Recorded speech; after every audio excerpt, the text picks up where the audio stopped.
Welcome back to Bug. It's Bug. We're playing Bug. Bug is the game that we're playing. Bug. Told that there is a bug in this game, at least one bug. Yeah, don't you see his ample posterior right in front of you? Yes, bugs are known for having ample posteriors and not just like part of their exoskeleton that shows no musculature whatsoever.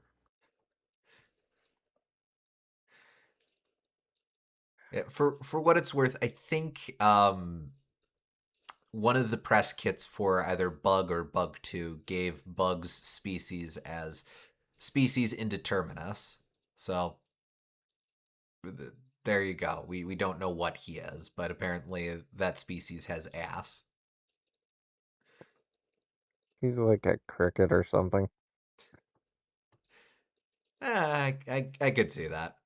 But so all right. So we are back to Bug. When last we played, we got through World 2. There are 6 worlds. Um, we're going to take a crack at clearing Worlds 3 and 4 tonight. We are a little limited on time. We'll have to play it by ear. We've got might need to wrap up a little early, but our goal is to try to get through World 4. Uh, Yep. Standing in the way of that, and I'm just going to say this right now to kind of warm up everyone for this stream. Standing in the way of that is the World 3 boss. Far and away the worst part of this game, from what I Oh understand. boy. Um, the levels themselves should be getting better, but First thing the I heard is this species has an ass. What the heck is going on? Oh Hi man. Liam. The ass is very forward in this game. Hopefully you won't see too much ass, but the game makes it well known that character has an ass every time you lose. So, Yeah, I to that um, I did some additional prep work off stream. I played again from the top. I collected a bunch of lives, as you can see here. I collected a bunch of continues. So we only see Bug's ass on, well, we see it right now, but Bug's ass only gets especially emphasized on game over. So yeah, hopefully it should be the a game while over before we get screen there. is lit. The game over screen is literally zoomed in on his ass, zoomed in on Bug's ass, waving at you with game over text over it. Not over the ass, above the ass, so you still see the ass in full. Perfectly framing it. uh, still see the ass in full frame. But when he's waving his ass, he says, "Nice butt," and then you lose, and you have to restart the game. Yes. He goatsies the player without spreading. Yes. It's good lord. But yes. Do I have this louder than I did before? Might just be my audio balance on my side. I think it's gonna be fine for the viewers. But so yeah, we played a lot of this level last time, but we never actually finished it. We're going to try and get to the end of this level.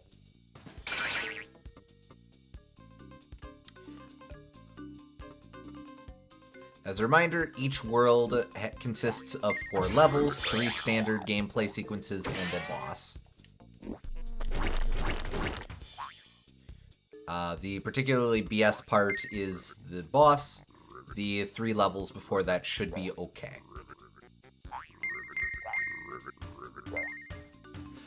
Now, Gooms, during my research, I provided a bunch of wildly out of context notes for you.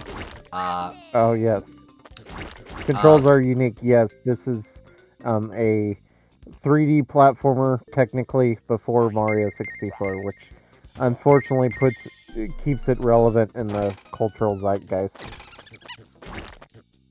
even though it is thematically one of the worst things I've ever experienced in my life. I can't can't emphasize how much more playable this is with the sound off. I just listen to podcasts when I'm doing off-stream grinding and practicing. So getting back to it is like, yeah. The audio design is... It's not as bad in this world, because it's just the sound effects that are obnoxious and not the music, but the first world is horrible. But yes, you gave me a list of things. Yes, I gave you a bunch of out-of-context notes. They cover things that I thought were notable, mostly of Worlds 3 and 4. I figure what we can do is, we don't have to mention all of them now at the top here, but we can do them one at a time as things come up. So what is the first note? No Cabal. Right. This one I can actually give away right away. I'd mentioned before that one out that we had for this game was that there was a level select code, and if we got to a point where we just did not want to respect the video game, we could just cheese it by hitting the level select code. Well, it turns out level select code was dummied out of the original release. So whereas the Japanese version has an intact level select code, this version that we're playing does not. It sucks to suck. So having said... Wouldn't mind an indie game making a spiritual successor to this game. Some team made a game in the style of Sonic 3D Blast that looks fun. Yeah, I think there is potential for this kind of... they call it a quad-former, but I hate that term. This kind of... I guess it's a similar... It's a platformer in the same way that, like, Star Tropics is a platformer, just with more 3D effects. Oh, yes, where it's all very regimented. Yeah, and 4-directional movement. That's right. So I'm standing here to demonstrate the second note that I have in there. I'll get back to the first note in a sec. Could you read the second note, please? Safe in the center. Indeed.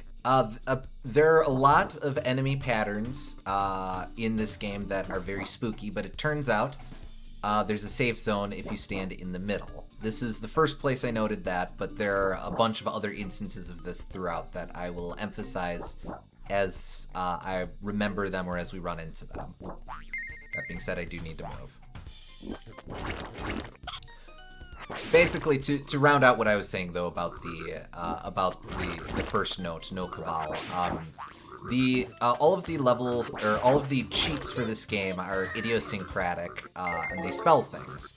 The dummied out code for the level select is Cabal Crew. You'll recall that a SEGA Saturn controller has buttons A, B, C, X, Y, Z. So you would hit, for Cabal Crew, you would have to hit those in addition to the directional buttons, which aren't up, down, left, right, but instead north, south, northwest, east, east, south. Yes. Gotcha. This game feels like a Zach... This game feels like a Zach Hadel bit. You literally spit to attack. Well, we have a spit power-up that lets us do that. I don't know who Zach Hadel is, but... yeah, that's why we could do that. Normally, our only attack is the stinger on our butt. Yes. It's like kind of a ground pound, sort of. Or but it happens automatically. Yeah, it's like a, I guess kind of like the Shovel Knight jump or the Scrooge McDuck pogo stick. Weird to think that this finally satisfies that. Because I've heard takes over the years that that's a severely underused mechanic in platformer design. He's the co-creator of Smiling Friends and often guest stars in Oni Plays. Oh, gotcha. Okay.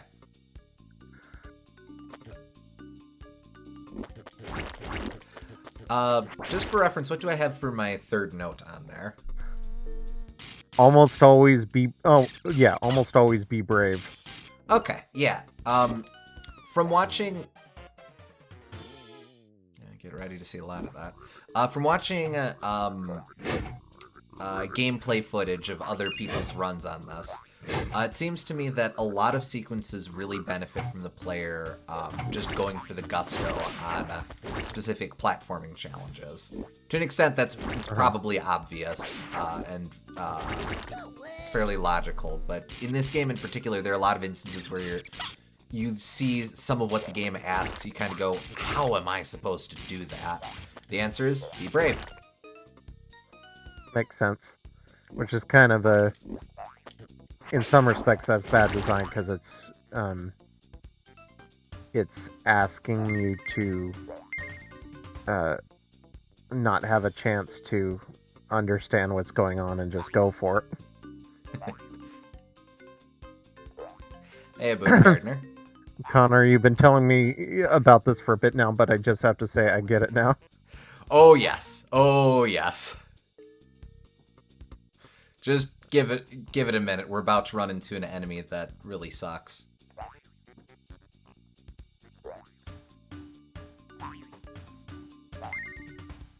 Oh, this part is really dastardly. So, the intent is that you trigger that guy. He flies to the right, and you use him to bounce off of both him and the stupid frog here. I'm not doing that because that's stupid. And I'm instead dying because I am stupid. You'll show that game.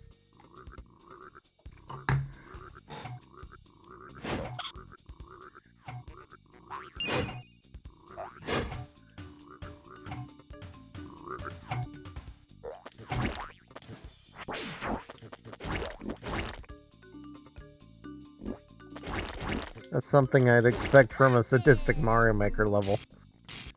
Yeah. Well, we talked a little bit, I think in the first session of, is this a Kaizo? It's not really. Just because Kaizo works because you understand all of the mechanics and it's subverting what you thought you understood and doing the less obvious thing and only having one specific way forward. This is like just a dick.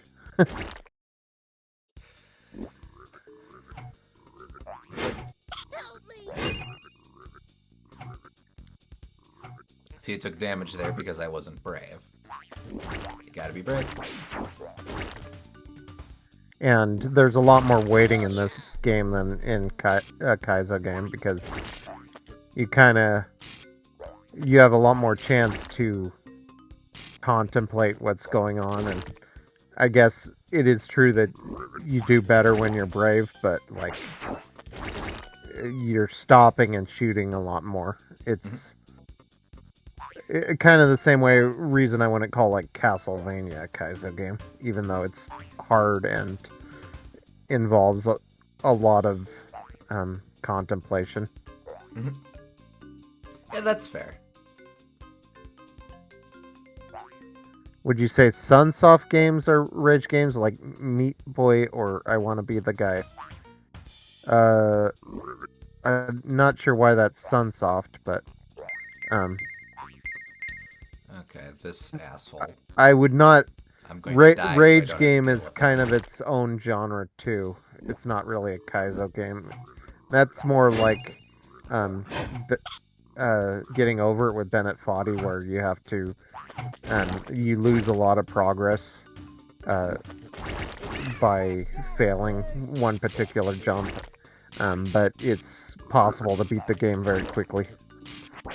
I just learned that the guy who did Bennett Foddy is also the guy who did Quap. Yes, I knew that. Makes a lot of sense in retrospect. Yeah. I Want to Be the Guy and Super Meat Boy. I guess I Want to Be the Guy maybe if you are playing on the hardest difficulty that doesn't have any checkpoints. You could make an argument for that. But on like normal difficulty, I Want to Be the Guy has way too many checkpoints, and Meat Boy its levels are way too short. Stupid flatulent stink bug. Sunsoft games are super trial and error. I don't know. Batman's not that hard. In its last level, it's pretty difficult, but and like Blaster Master's fine. Blaster Master's really difficult, but it's more of like a Metroidvania. So that makes it difficult. Mhm.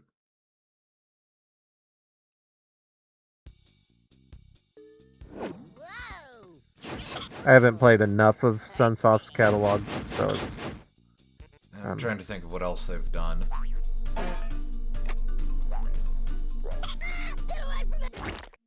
Oh, piss off! Fucking giving me that ass about dying on the underside of a platform that's moving up! Oh, right. Sunsoft is probably one of my bigger gaps in terms of like retro game knowledge. Other than like Jaleco, but only Japan cares about Jaleco.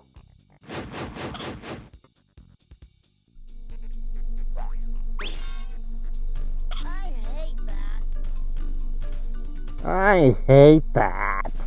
Alright, you stupid bastard. Give me the stupid ass frog. Gimmick's pretty good. Yeah, I played some Gimmick. Oh. I should play more of that. I've heard Gimmick's very good, yeah. Yeah. Kiss my ass. Yeah, that's just... That's what people think Castlevania design is like. Where you just jump and then you die by getting knocked back from something you don't see. Alright, fucking work with me. No, there we go. There's the stupid asshole. Jump! Jump!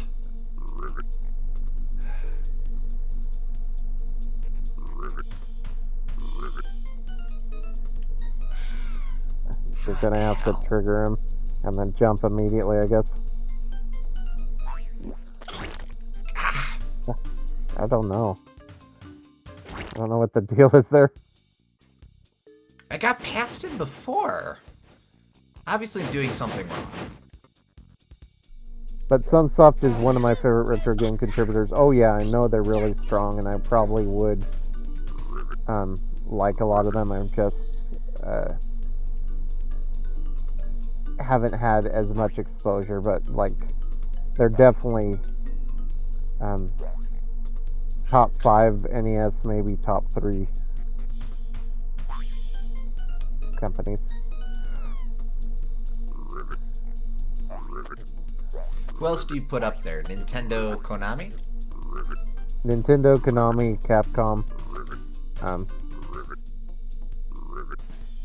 Enix.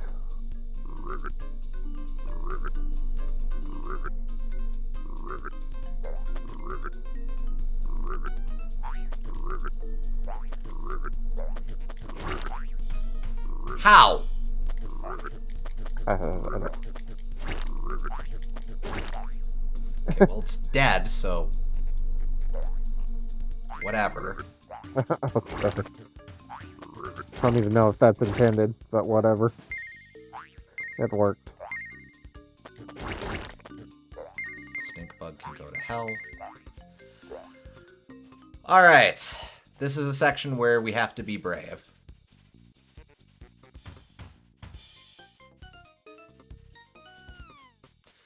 Go!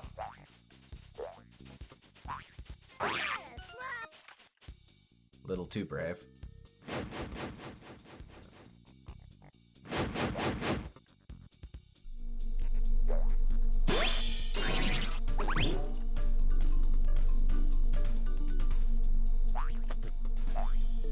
Just give me the stupid ass wipe. There we go.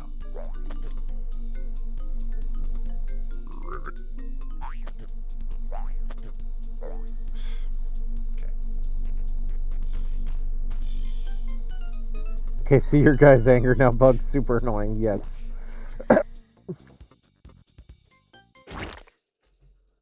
You know, a better game would have like a teetering animation for that and coyote time so that if you walk off the edge, you can still jump. Alright, set this up. Okay. I am... If it was a much better game, it would even have the Mega Man tippy toe, but that's pretty uncommon and more games should do that.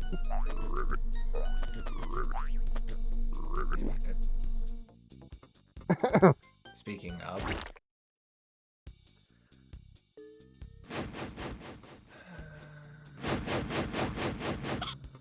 Run out of lives, gonna have to start the world over. Nope, the level over.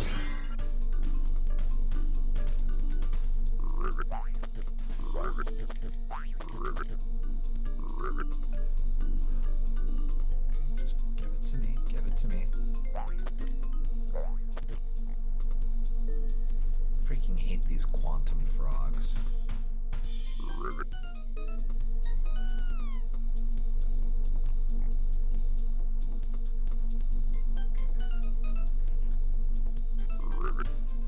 Okay, is this enough? As I'm ascending, the spit wad seems to go a bit further. Yeah, and sometimes the frog loads and he doesn't load. There we go. It like depends on what part of his croaking animation he is when you first walk over there or something.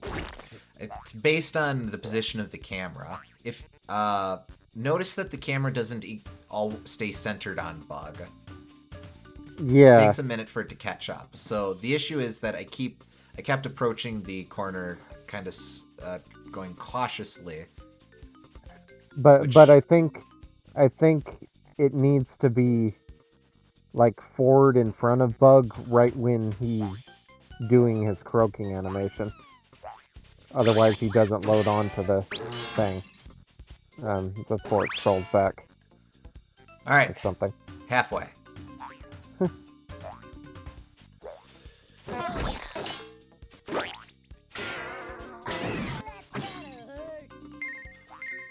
Love Mega Man's toe attack. Same. It's such a genius idea. Just push the button, the D-pad once in order to move forward 1 pixel. Mm-hmm. Genius. Every platformer should have that. Quite the shuffle here.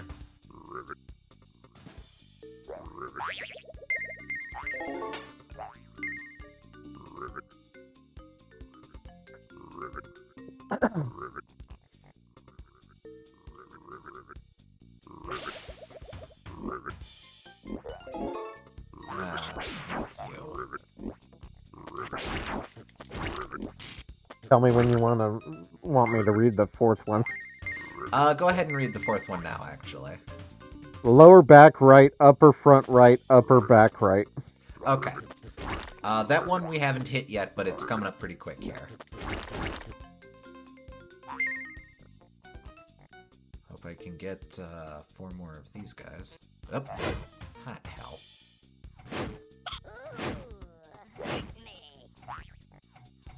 Ooh, me. Go, go, go, go, go, go, go, go, go. They just scaled down the first boss. Well, he is a common enemy. All right, this is what I meant. What was the order of those again? Okay, lower back right. Okay. So that means I need to start over here. And then upper front. Whoa. Okay. Give it a minute. So snag this. Oh, I will gladly take an up. This makes me want to play Kirby 64. Similar idea, but it doesn't want me to scratch my eyes out. It has the same dynamic camera, which helps. Oh, that's the hearts. Klonoa is pretty good about that too, but they're not full, like, 4 directional movement like this. But still. Definitely better games.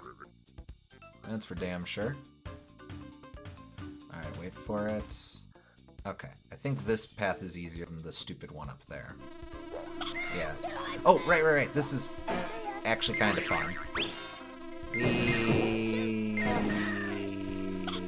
Oh, well. Be brave. Okay. So it was lower back right, upper front right, upper back right. I'll just jump this time.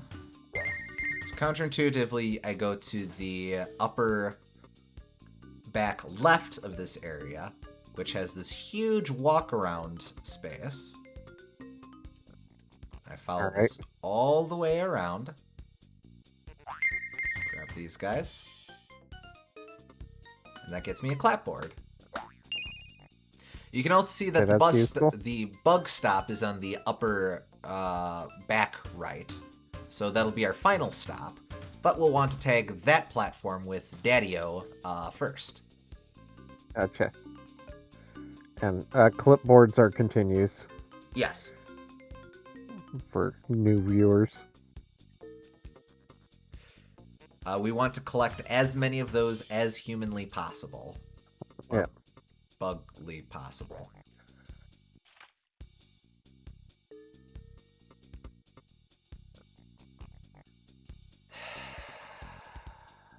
Well, continue as it continues. Again, someone should take this formula and make it good. Croc is kind of like this. Well, I suppose so.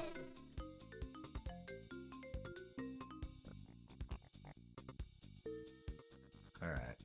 Now the trick is figuring out how to make this shift. There we go. Now this will go down. There we go. Whoa! Quick trip to the bonus world. Oh, what fresh hell is this? I mean, this could be worse. Yep, hello. And goodbye. That's okay. If nothing else, bonus round means that we've got a new checkpoint. Whoa! Yep. Trippy! I don't know why going through a shower is trippy, but it is. Secretly, apparently. Bug is filthy. That's right. I'm good. No, you're not.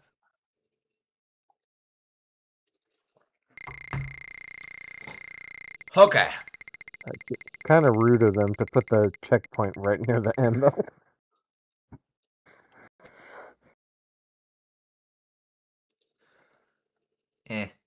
Alright, what do I have next on there? 9 for snails. Okay. We'll see that in a bit. Gotta play Croc. Saw Nitro Rad's video on the remake of it, and I love the aesthetics of the revamped graphics. I really like Croc. The controls take getting used to for sure, but I feel like it uses those controls really well. You just have to go into it with the perspective that you can't do as much as like a Mario in the Mario 64. Smaller jumps are much bigger obstacles in Croc, but like it designs around them. Croc is a game I am very, very fond of because it was a game that I had as a kid at a time when I... Okay, that's just mean.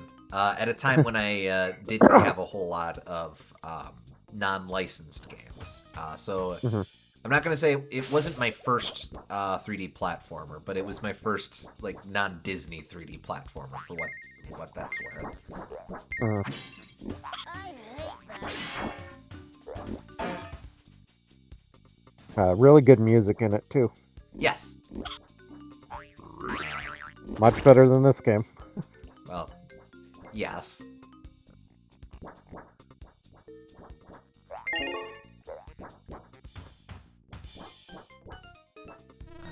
don't exactly remember the route here.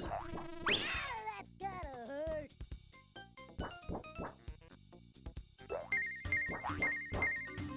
Oh, nice.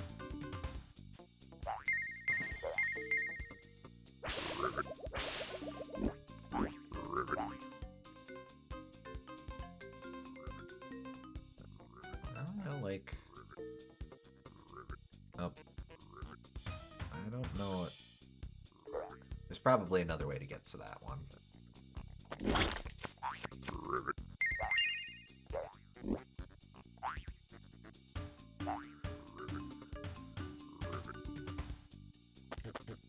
No, actually that whole area appears to be...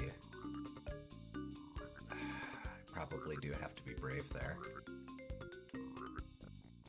No, there's no way I can make that jump. I'll be a coward. I'm gonna deal with those stupid, dumbass, flatulent bugs.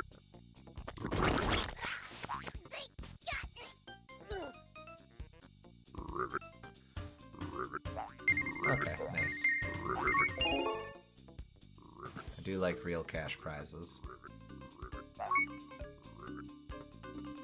2 1-ups and a coin. Not bad. Oh, I think I can fall down. I can. I believe Mario Galaxy was my first 3D platformer, gave me too high of expectations when it comes to that genre. Hello. Yeah. Yeah, that makes sense. Oh, I see how this is supposed to go. Okay.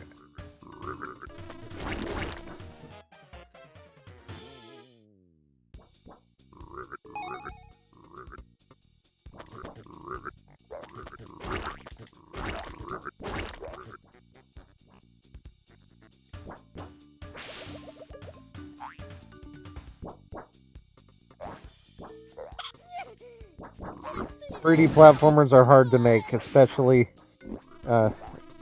in 1995, but still,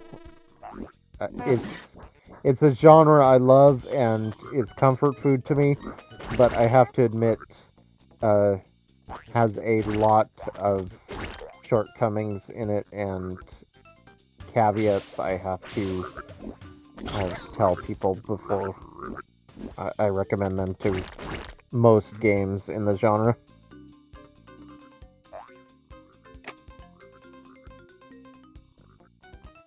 Okay, well, that's at least an up. I'll take ups.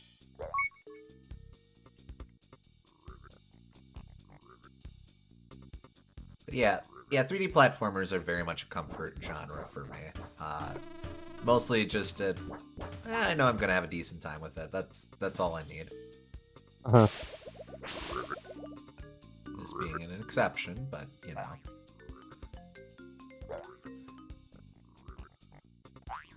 Alright.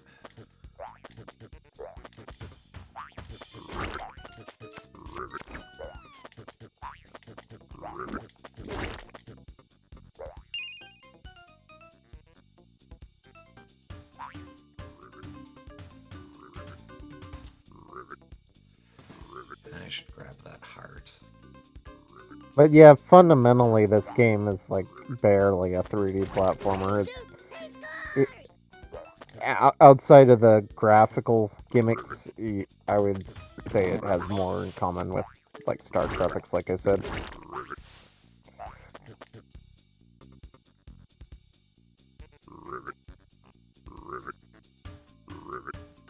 Okay.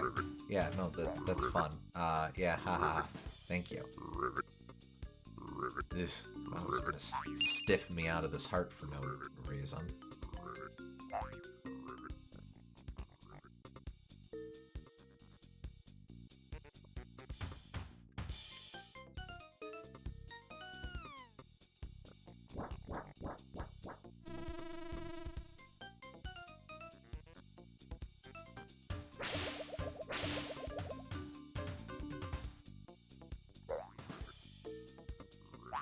Like Banjo-Kazooie, but was disappointed I didn't like it compared to Rare's other games I've tried.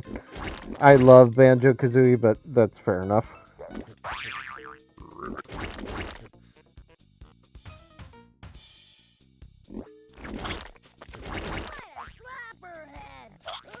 Okay, No, piss off. I don't want to deal with you. This thing. This thing.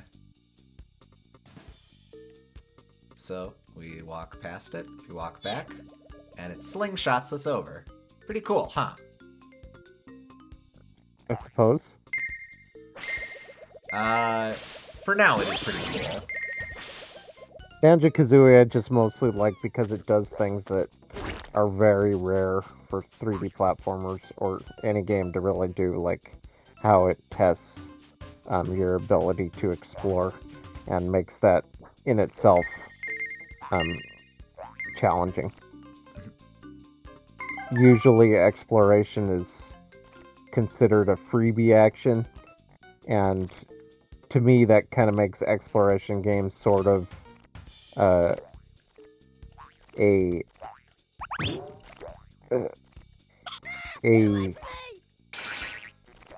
I can find them tedious at times just because I'm doing this thing that it expects me to do without being tested on any of it.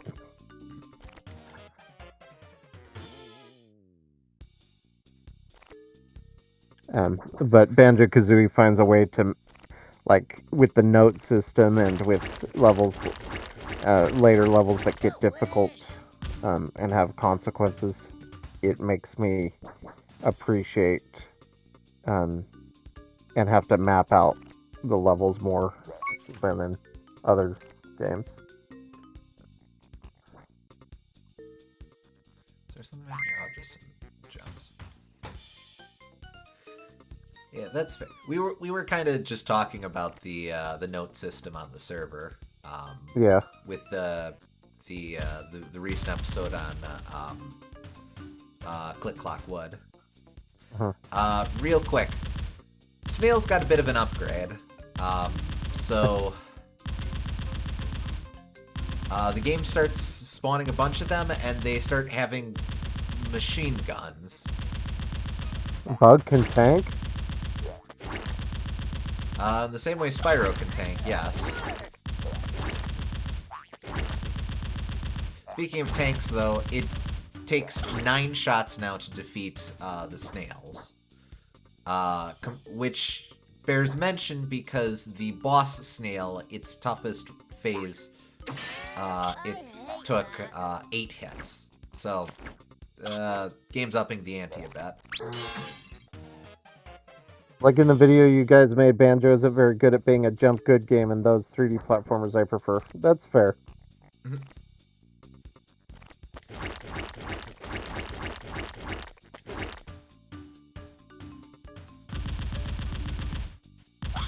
Watch it, buddy.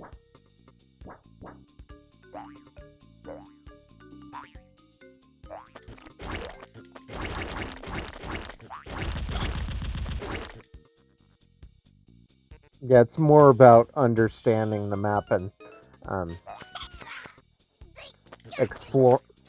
solving light puzzles and exploring what each corner of the map is about, rather than like mechanical expertise.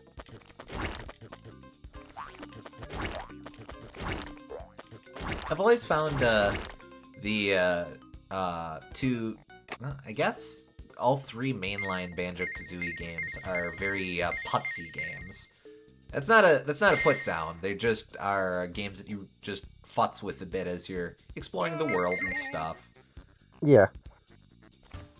Well, at its best, that is the fun of those games, is that you're just kind of exploring the world and having a nice time, checking out, and all the moves tend to be interesting because they tend to facilitate exploring the world. Mm-hmm. Well, the thing is with 3D platformers in general and 3D games in general, it's harder to make like a streamlined experience about just jumping good, because at that point, why not just make it a 2D platformer and eliminate any ambiguity about which direction you have to go in? To me, the 3D aspect of them is sort of, the purpose of it is to add a little bit of exploration in most cases.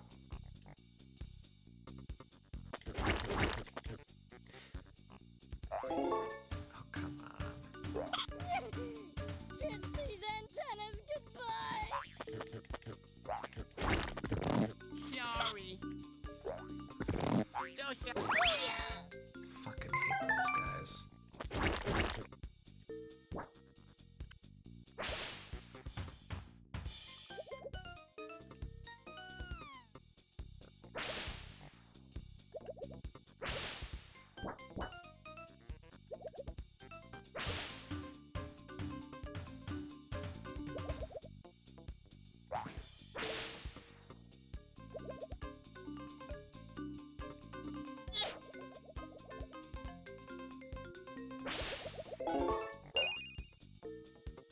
That one is a trap. I remember this.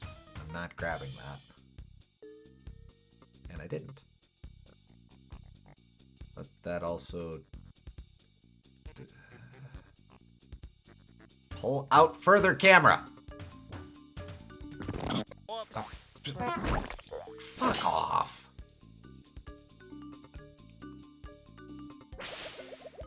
When I was in 5th grade, I participated in my class's cross-country team. I was terrible at it. I've never been one for sports, or never been particularly good at sports, but I had enthusiasm, and I tried. There's this kid who didn't like me in it. I think he just found me annoying or something. And one day he expressed that by... when we were doing our stretches out in the grass and stuff. Ah, wait, shit. I'm not going to be able to do the bonus round. Ah, well, fuck it. We were out in the grass doing stretches and stuff, and this one guy, he decided he'd get me, and he did so by flatulating right in my face. Always think of that whenever I have run into something with stupid, dumb fucks who weaponize farting.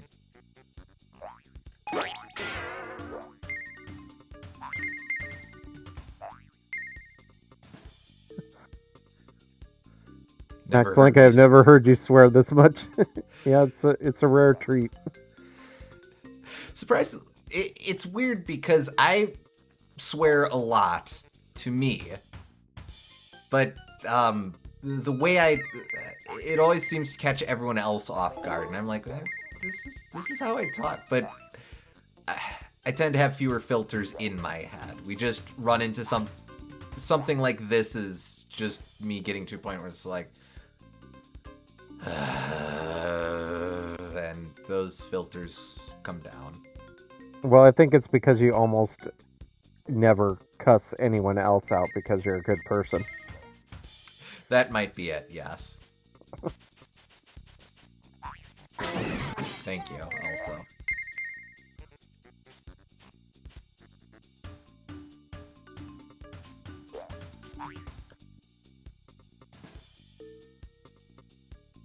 Cursing out of frustration is different from cursing out of anger. I will say as well, I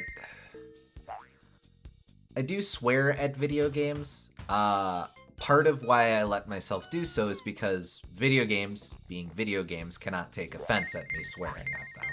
Yeah. The worst that could happen is like the developers of Bug happen to watch our stream and go, "Oh, but we liked Bug."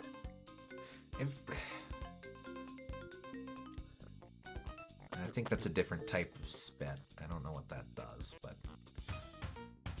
also like, okay, well, golly gee willikers, then maybe you could have built a better video game if you loved it so much.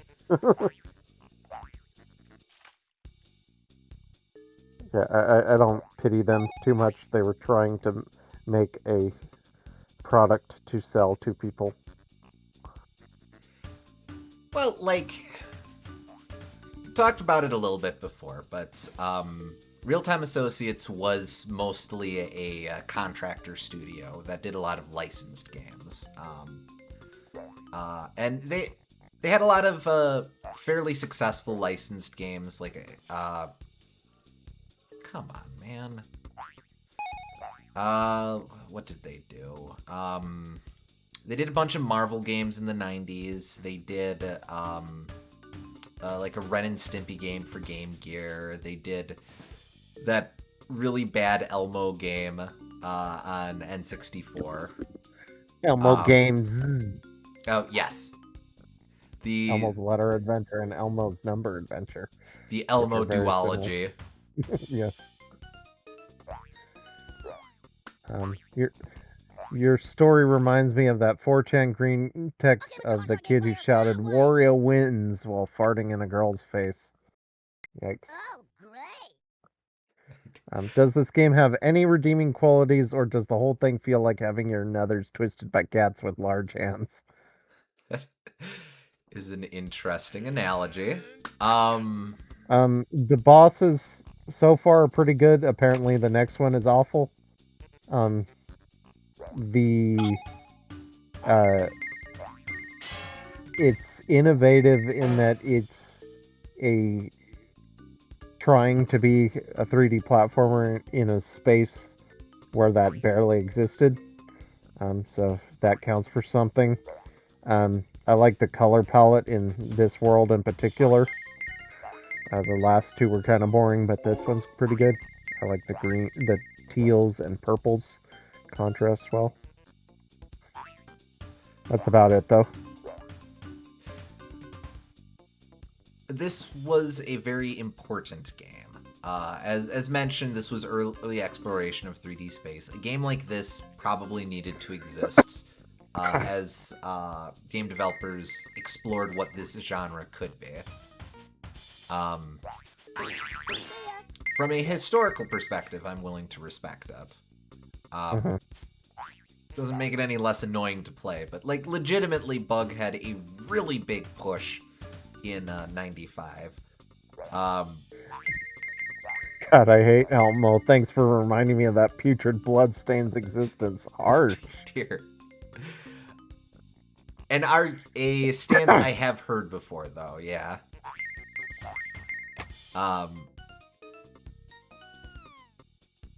One thing they should have done is have these things, like... It feels like you have to wait. They made the cycles wrong. It should go to the right, and then go to the left, then go forward. If you know what you're doing. They just have pointless waiting on there. It is very aesthetically pleasing, though, watching the things swoons about. I guess so.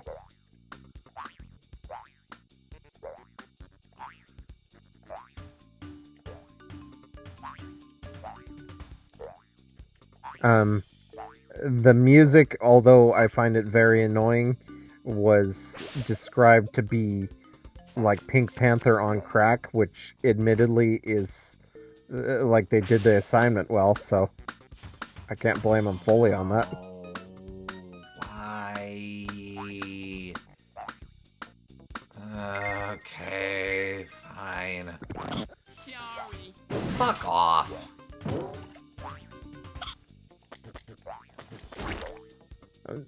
Don't be consumed by revenge, you'll lose health.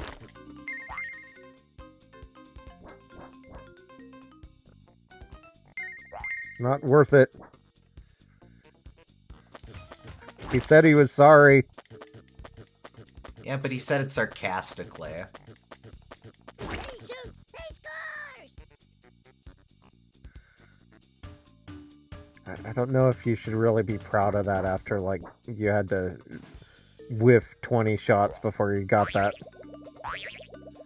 It's a Lego Batman sort of first try.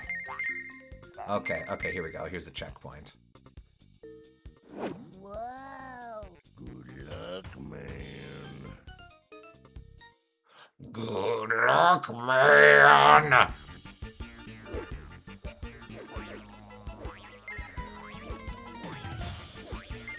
Why? Okay, you're gonna respawn,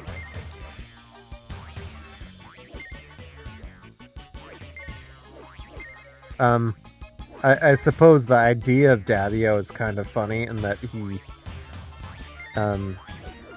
is the estranged still alive husband of the spider villainess of this game. Canonically referred to as the bitchy widow, Queen Cadabra. Yippee.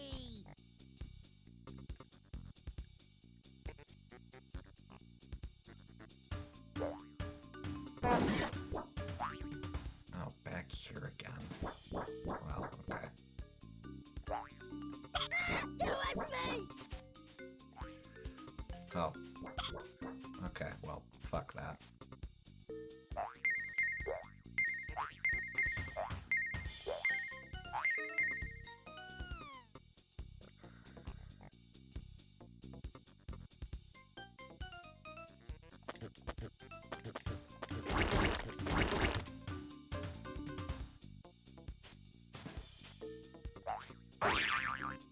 Dommy mommy spider?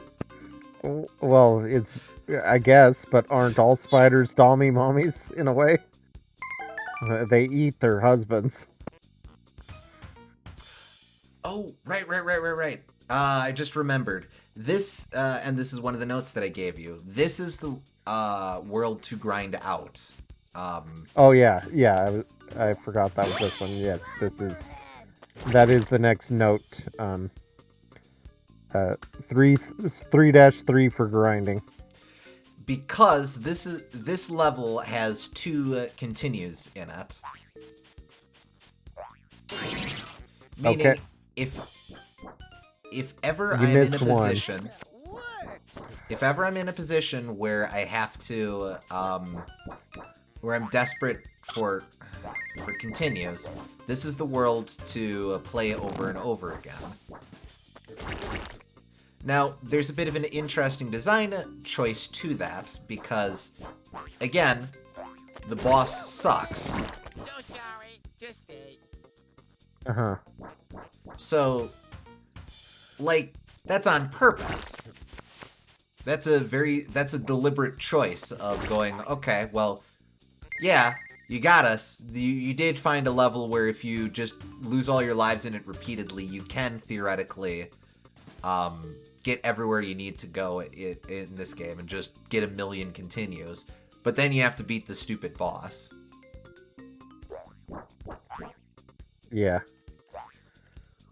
The other thing about the flatulating enemies, I don't know if it's like if they're being malicious with their flatulence or if they're making fun of people that have like an issue with that sort of thing, and either way it's pretty unpleasant. But it's a different sort of unpleasant. Like, are they making fun of a medical condition with that? Again, I definitely think they're supposed to be sarcastically apologetic. No, so sorry. I just ate. Yeah. Yeah. That being said, I will also go on record for saying I have never found flatulence funny. Fair. Neither have I. But So if it even just existed, it would be annoying for me. But the fact that the game's like, guess what? We're cool. Bugs fart on you. Pisses me off.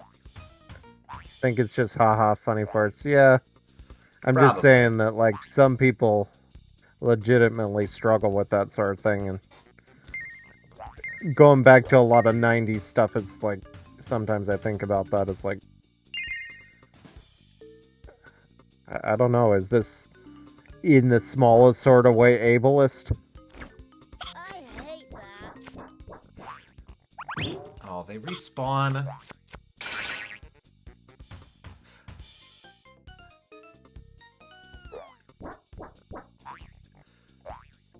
Admittedly, not something I've ever really thought about, but you may be onto something with that.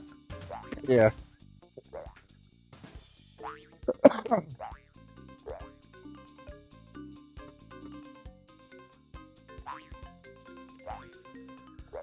Whew. Okay, but how?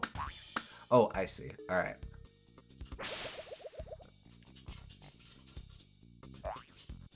Wait, no, I don't see. Maybe it'll make sense. Weena? Weena. just realized I never actually turned on my lights. Hold up. Hi, Meowie. Flash. Come here, babe.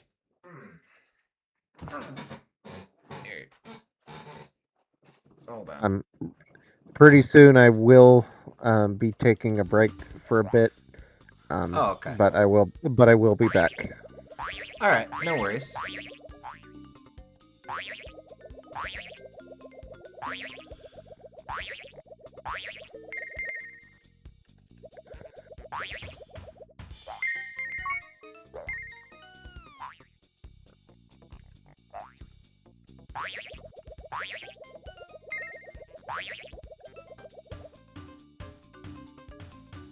Poop jokes can be funny, but they got to be over the top or smart to work for me. That is fair. Okay. Gotta continue. Unfortunately, I'm gonna have to do this whole gauntlet again, but it's at least fairly toothless. Except I have stupid flatulent bugs. Again! Your next hint is don't rush on spits. Okay.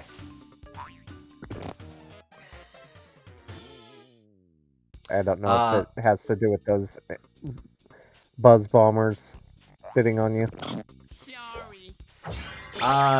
No, that'll be with respect to the boss coming up. So, Okay. I don't think there's too much to this level, but...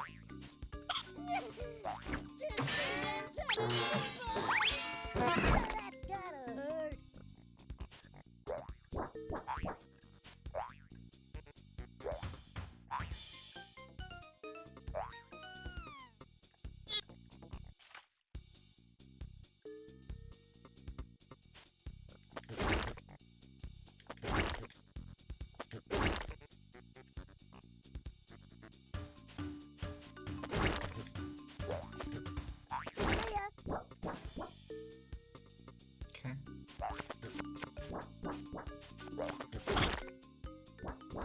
I don't even know what those butterflies are doing. Yeah, they're the kind of butterflies that Beautifly is with the weird swirly Oh, the proboscis? thing. Proboscis, yeah.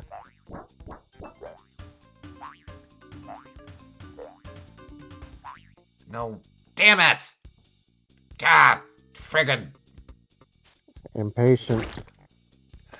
I know it's easy to be impatient with this game, but I would really rather not start this level over from the top. It's not as long as some of the others, but... Now, question. Those blocks in the background, would you count those as Yoku blocks?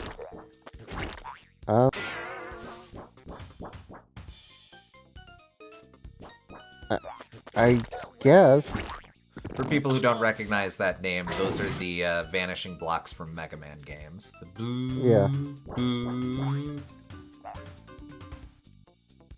Probably not, just because there isn't really, like, learning a pattern with them.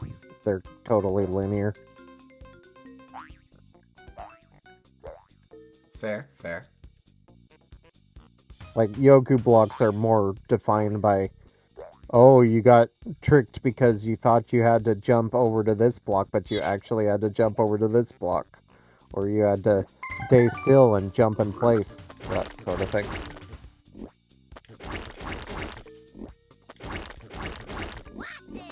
This is still one level? Yes. Well, no. We've finished 2 levels. They just look exactly the same. This guy. 2 levels this stream.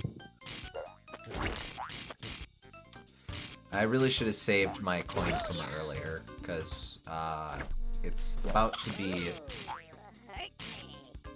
Oh, maybe not. Whenever you go to the bug stop, that's the end of the level. Correct. Okay, alright.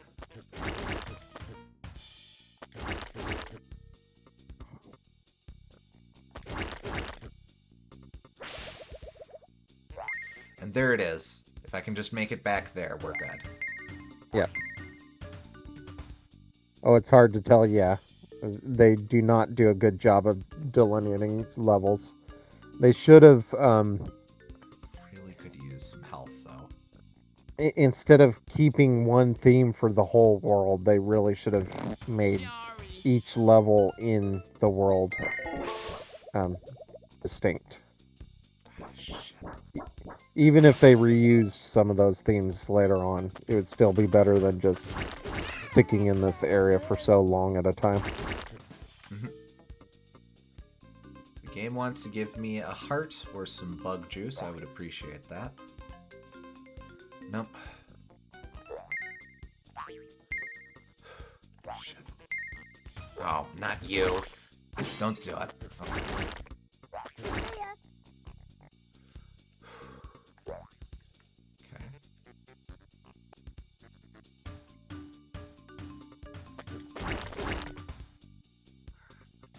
Okay. Wait, see if anyone else shows up. No, we're good.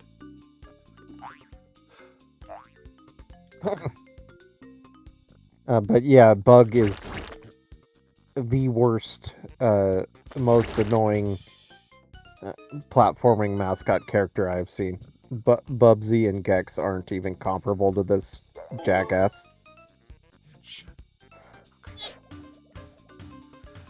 Okay, final stretch. I have 1 hit point, but if I can get past these guys, I'm home free.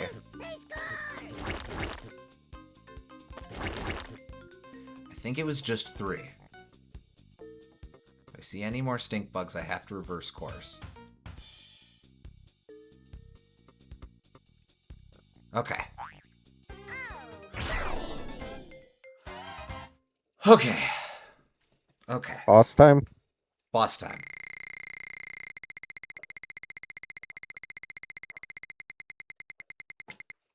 Alright, so my hint from earlier, what that meant is I have to be aggressive, but not on the spit phases.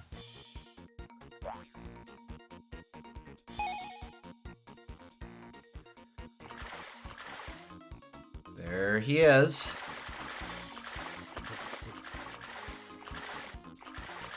I don't know if this is also related to him, but it's safe on left, brave on right. That is relevant.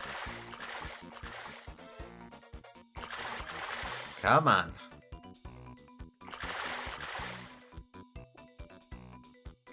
Alright, here we go. Just make Phase you 1. wait.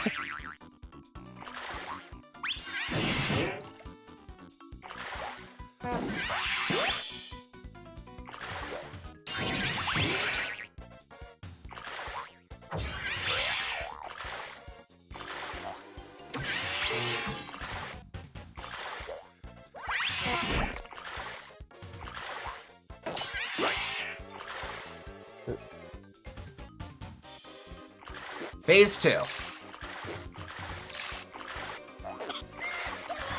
See, he sticks around less long, so I have to be quick on those instead of stocking a bunch of I hits. see.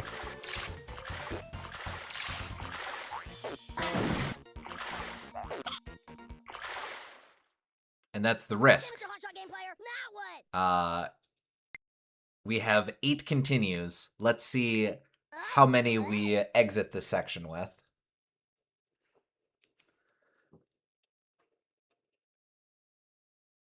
It reminds me, been super hyped for Bubsy 4D out of nowhere. Bubsy 4D looks great, honestly. It does, yeah. I don't think it's possible to wing this guy from the background. Yeah, no.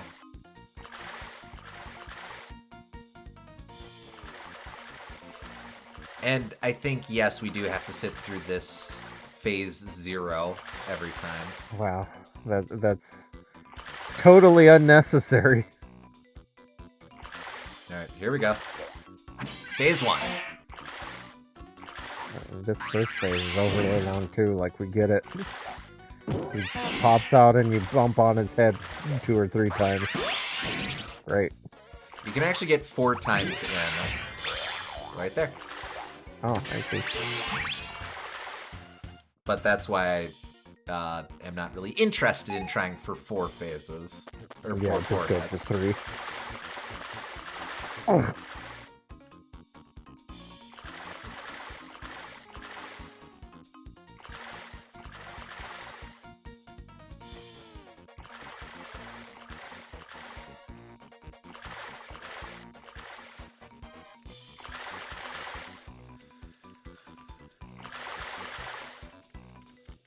Jeez.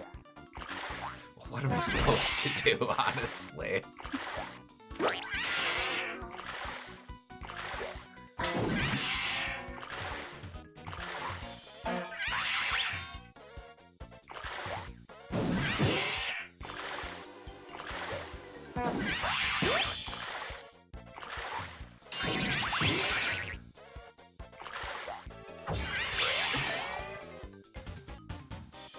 Phase 2.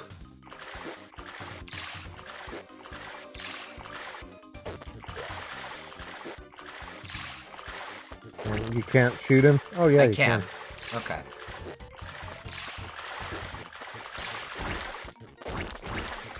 Oh, that is the play, in fact.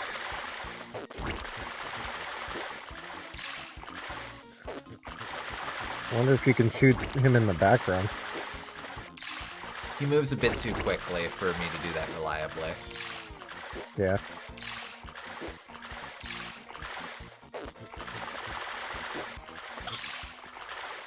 Fuck Oh. off.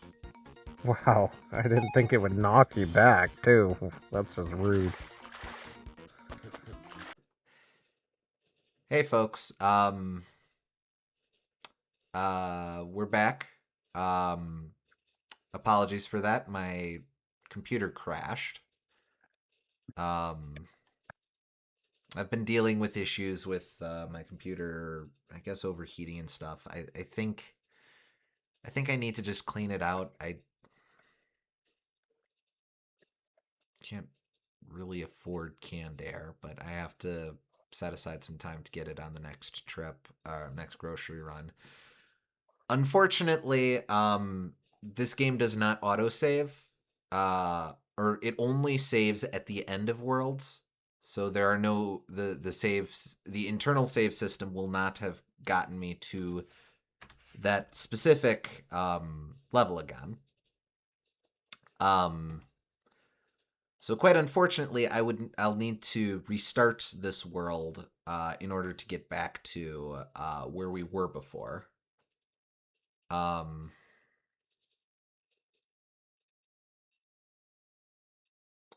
Yep. So,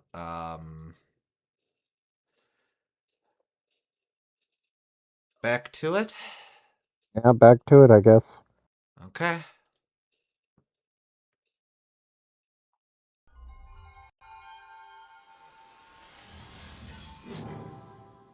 At least I have my save state to jump back to the start of that world. Let me just double check this. Okay. I don't think you're streaming to me. Oh, no, I'm not. Hold on.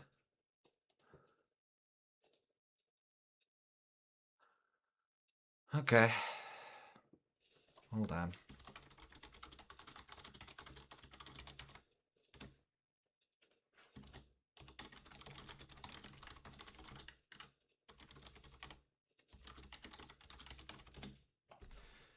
Okay.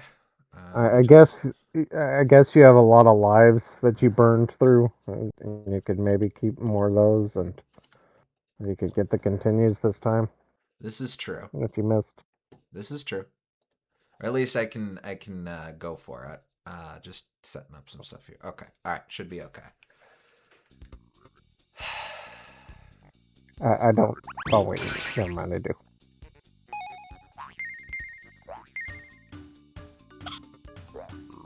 Yes. So back to it. Yeah. From now on, we should just make save states at the end of each level. We won't use them for the sake of cheesing the game, but in case something like that happens, I think it's fair. Yeah. My apologies. No, it's fair enough. Okay, I gotta get going. All I'll right, be back. That's all right. I'll vamp here for a bit. This will be us catching back up to where we were before and applying lessons learned. I guess one advantage to this whole thing is that we get to see how much of this I've retained in short-term memory.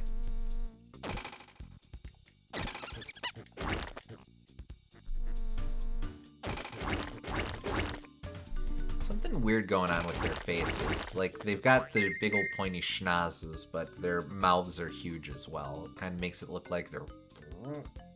I don't know. None of those guys' poses look quite right to me. Or their expressions look quite right.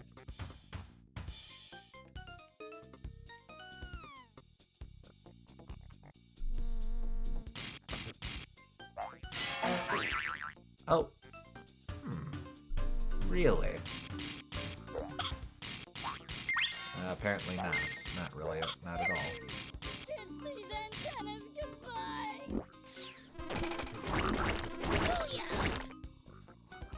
Bit by bit.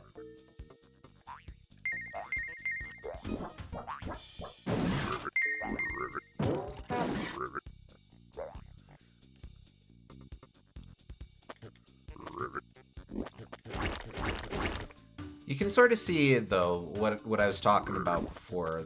There's sort of the dichotomy of it's my inclination to take this very cautiously as a consequence of, you know, all the stuff that the game has thrown at me. But it really does behoove us to be brave at points.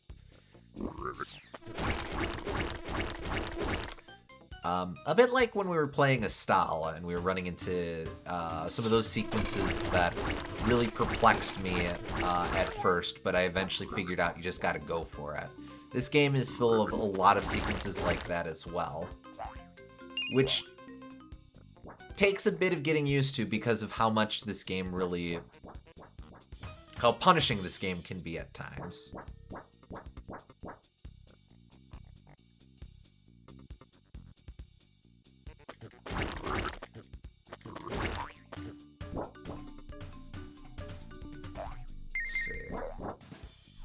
Safe zone.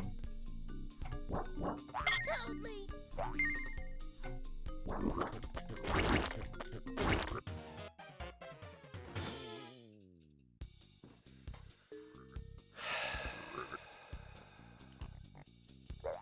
He shoots. He scores.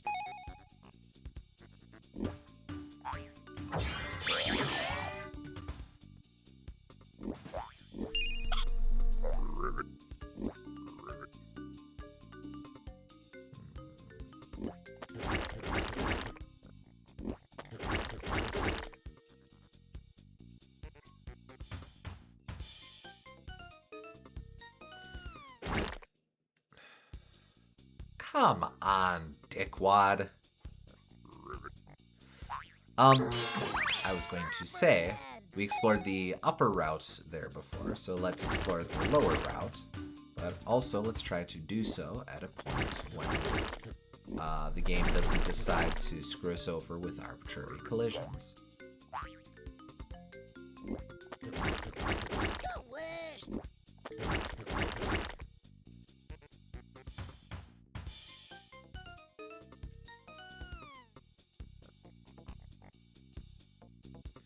Okay, now we're on this lower route. I don't think this really nets us a whole lot, but yeah, it's just this frog. It is a little quicker, though, I suppose.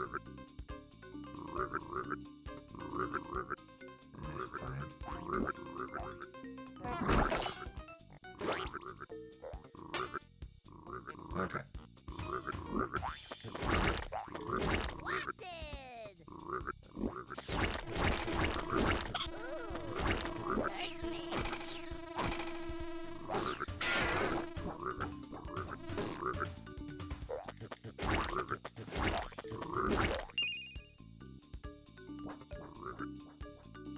Alright, now we walk through this place.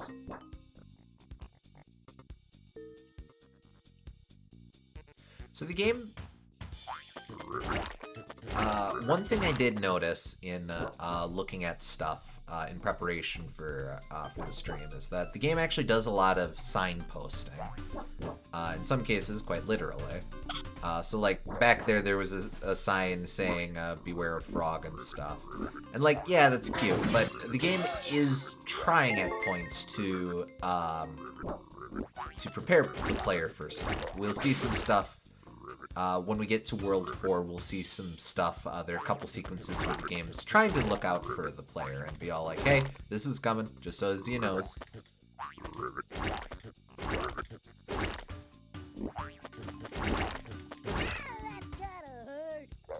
Getting in a little practice here with the spit snipes, seeing as we'll have to do that in a bit. Tag that checkpoint right away in case I bungle grabbing this up.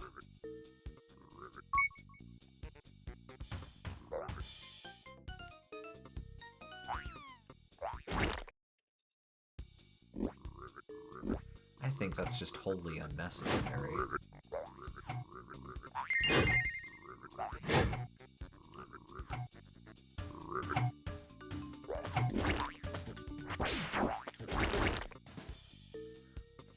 I don't like the sound design in this game either. Yeah, I'm not keen on it. It's going for a lot of jokey, sort of cartoony sounds, but a lot of it's just kind of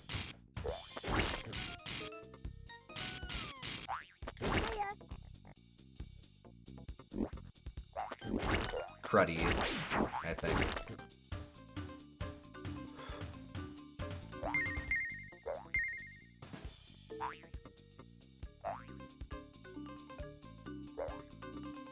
Do that.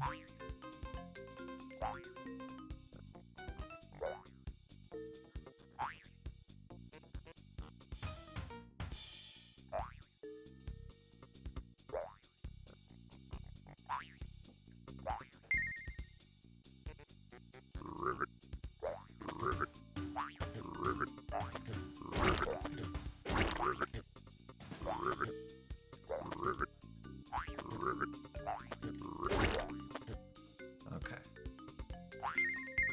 There we go. Managed to avoid triggering him.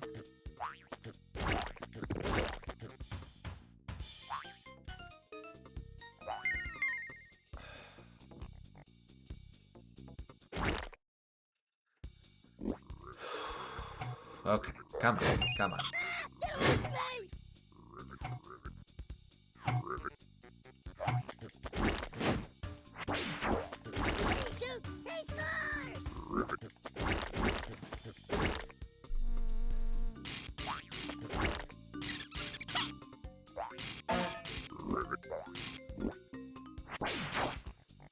Suppose that's another example of being brave.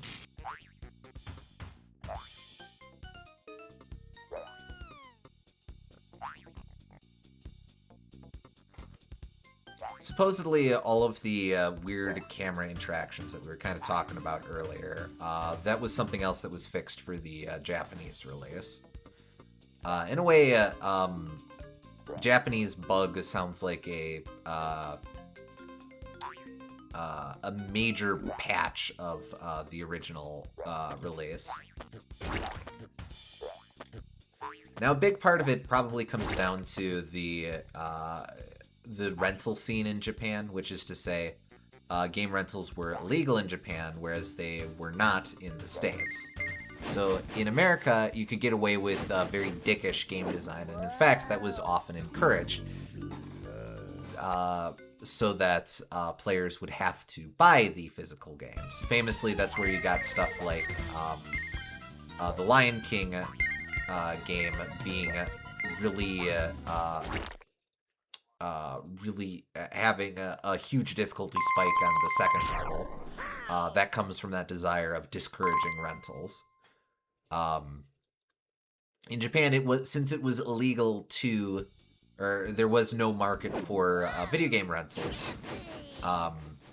it behooved developers to be friendlier to players in that respect. So, which kind of plays out in both directions. You get Japanese games that were toned way the hell down for the international release. Nope. Reverse that. You have Japanese games that were amped up for the international release in anticipation of, well, Americans like tougher video games. And you have American games that were toned down for the Japanese release in the anticipation of, well, Japanese players, they like easier games. When that's kind of an oversimplification of the situation, and more comes down to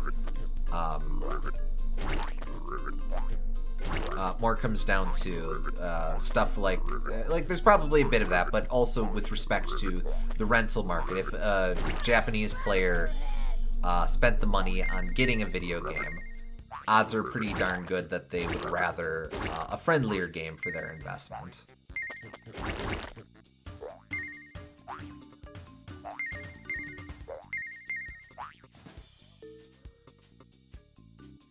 Me seeing this gimmick of defeating distant enemies again. How many times do we have to teach you this lesson, old man? I mean, a bit, but also my computer crashed, so I am genuinely replaying this world over again.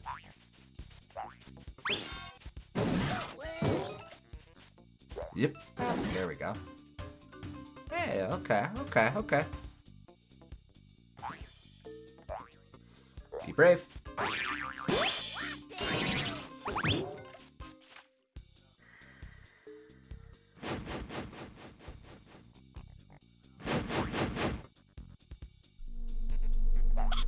got work.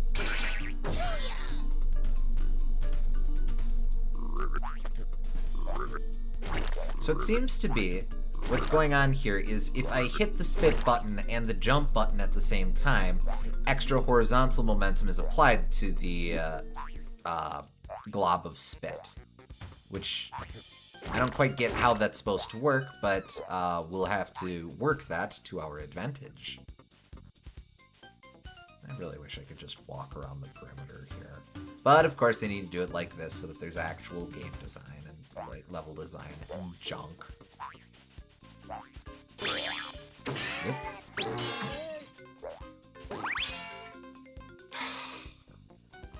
What?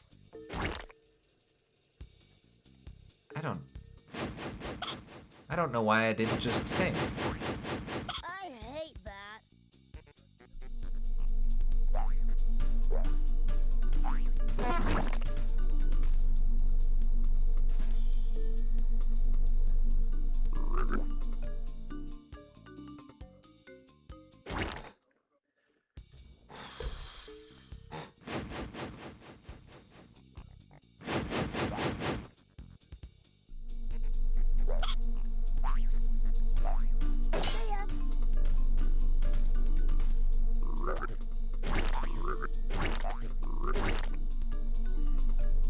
Yeah, now that I know to hit those at the same time, I'm doing that fairly consistently. That's nice.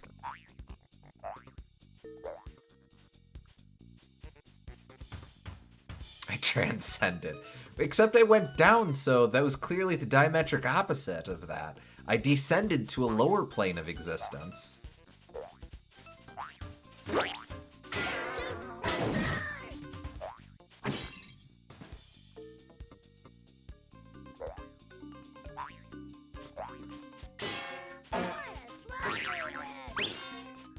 That feeling when you're a slapper head.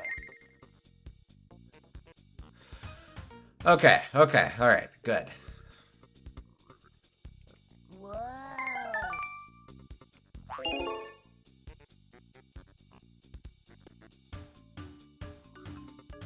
Alright, let's just grab a few goodies here. Nope, I'm not going that way. That way sucks. Only stupid losers go that way.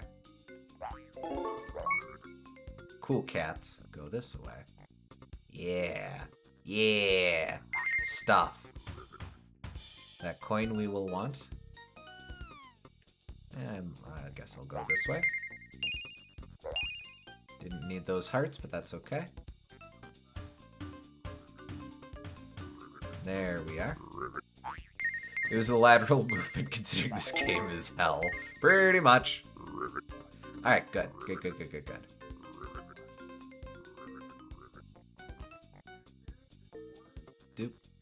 And a dupe. There we go. Alright, cool guy bounces. Yeah. I said cool guy bounces. Yeah. Damn. Cool guy bounces? Wait, I want this heart. Thank you. Last cool guy bounce. Alright. Remember the order.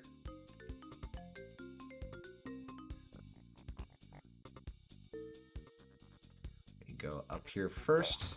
Because Lord knows we will probably need that continue.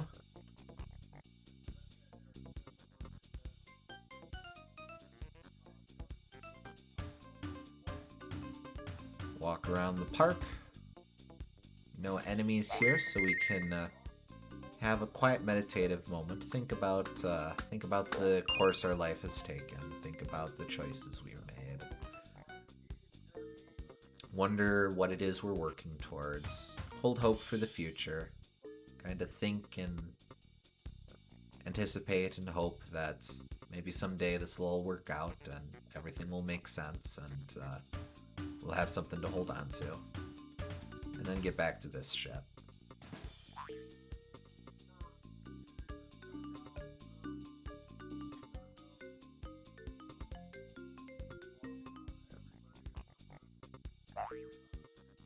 Okay.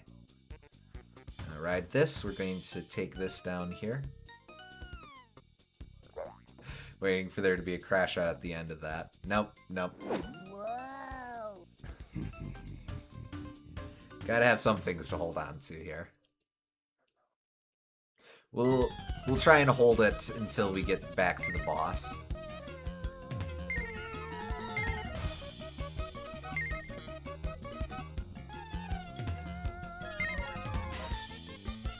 One wonders perhaps if this is truly the best place to have a bunch of trophies.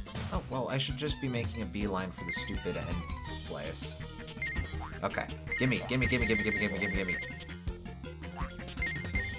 Yes! That's all of them. Yeah!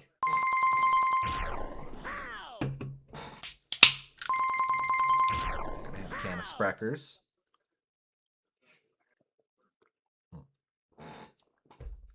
Tasty. Whoa. Trippy. Alright. That just leaves the end of this level. Okay. That's right. I'm good. Again, no you're not.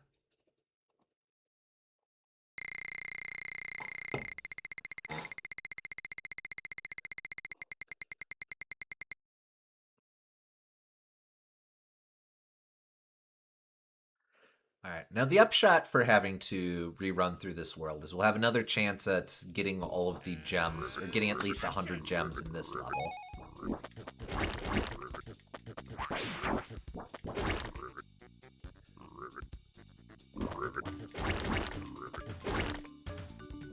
I forgot about you. That's gotta hurt.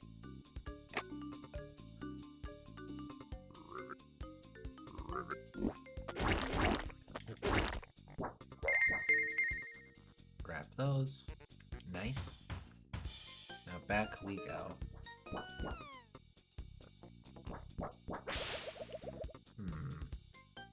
I able to? No. I was trying to go into the background there, but I suppose it wouldn't have really done me any good if I coulda.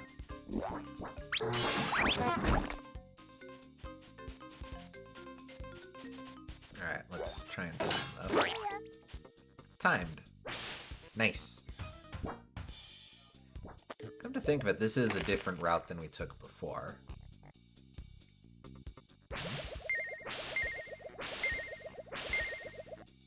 Suppose that's an advantage to these levels being so untenably lengthy.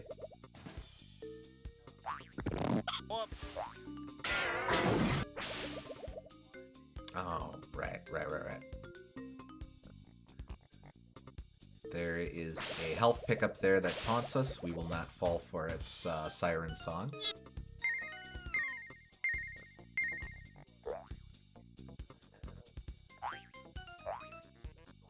Okay. Nice. Yeah, definitely on a different route this time. But this is the route that I saw when I was doing prep work for this game, or for this session. 2 1-ups. I'm going to try for this one on the right. I don't care about your stupid muscles, you jackanapes. Nice. Just walk past stuff here. Alright, cool. That is us with way fewer gems than before, but that's okay. I'll just double back a little bit, grab some of these. Nice. No, it's true. I did.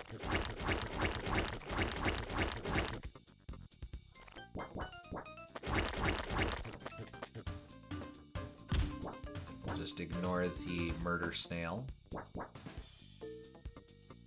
And take some time to just calmly collect some stuff, you know. Take some time to ourselves. Reflect on Bug. Reflect on his ass.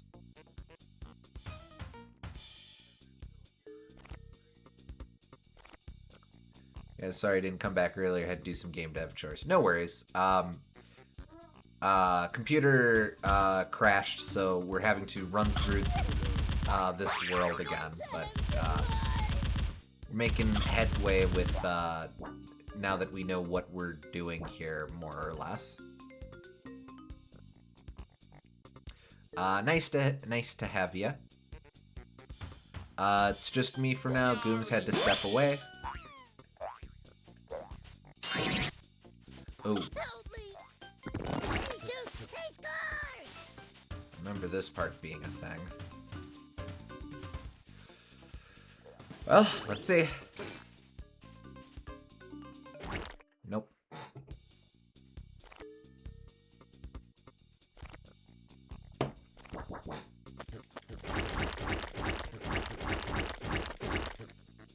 I think the main thing to that is just that it's doing a loop too. Oh, well, fine, be like that.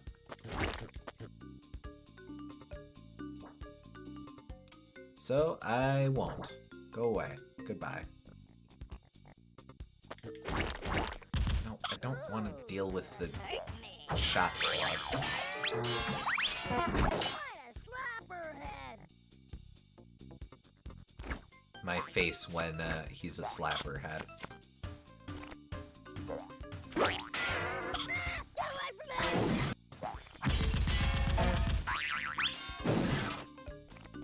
Oh, right, sorry. Am I gonna get Pokopia? I've been thinking about it and I know I have a Switch 2. Want to get the opinion of a friend first before. Also gotta save money for my Japan trip. I'm not in a position to buy a lot of new video games. I really do want to get Pokopia though. It sounds like it's a really fun,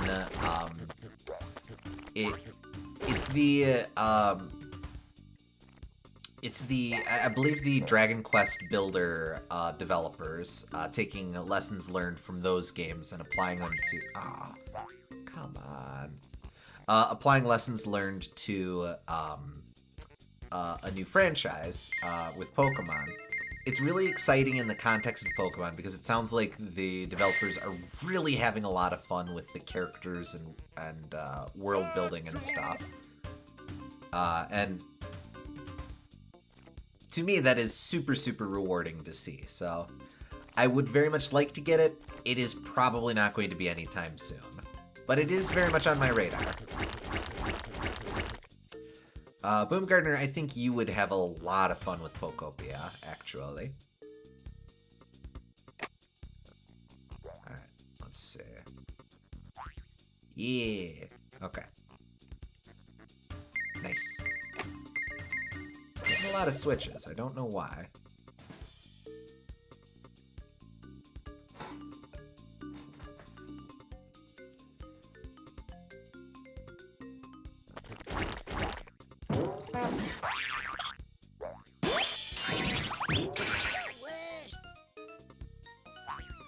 Oh, okay. So each of those switches opened up these slingshot sections. I don't know what these do.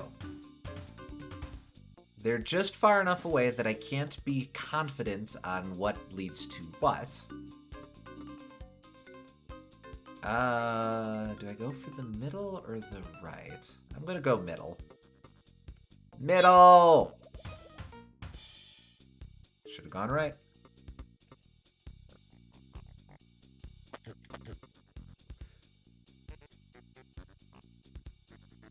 Looks super fun, but $70 is too much right now, and I'm happy with Mugenics at the moment. That's fair.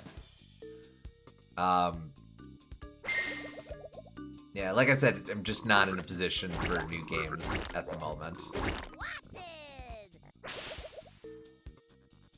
No sorry, just a.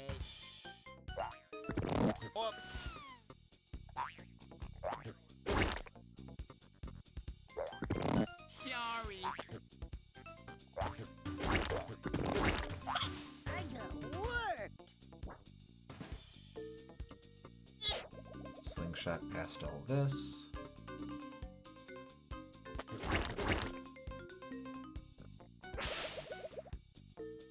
Oh, right. You're the dastard. You're the good guy.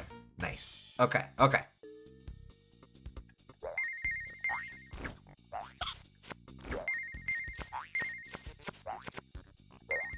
I hate that. Oh. I did even worse this time. Oh well. Just try it for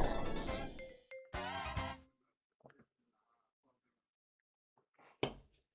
So sadly, this still means that I won't be getting the Dragonfly bonus level at the end of the world. But that's okay.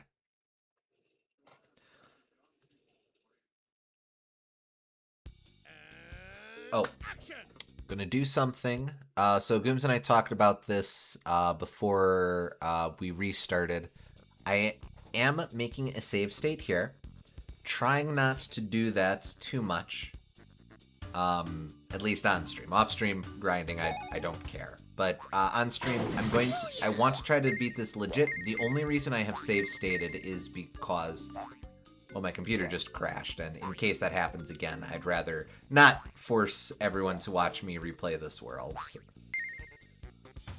So sorry about that. Again, just trying to avoid further complications and issues. It's fine, had to save state block. Ah, okay.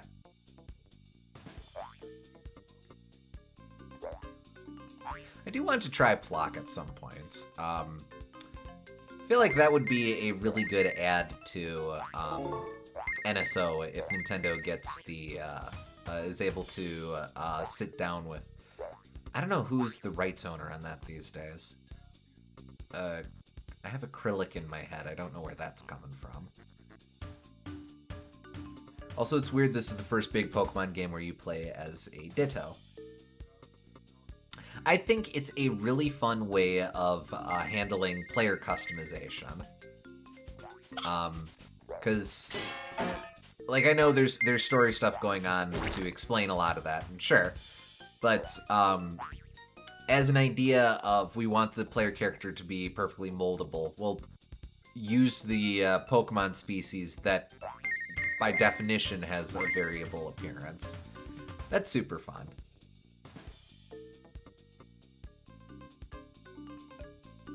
Alright, we specifically cycle over here. Grab that.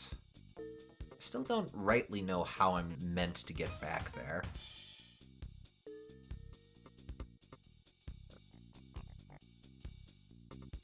Let's see. Like, there's gonna be some way that I'm able to get all the way over there and grab that red spit power-up. Which, I'll be honest, sounds rather spooky. It might be something with that. Let's see.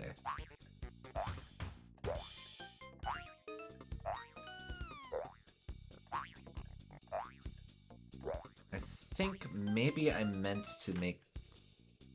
Good lord, they don't give you a whole lot of time on that one.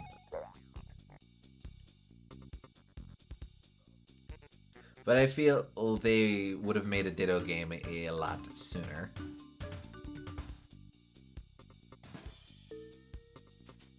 Maybe it's like Fire Spat. Mostly it's just exciting to see them experimenting with doing specific games focused on a specific species. Like, they've kind of had that with, they've had that a couple times, but it's pretty infrequent.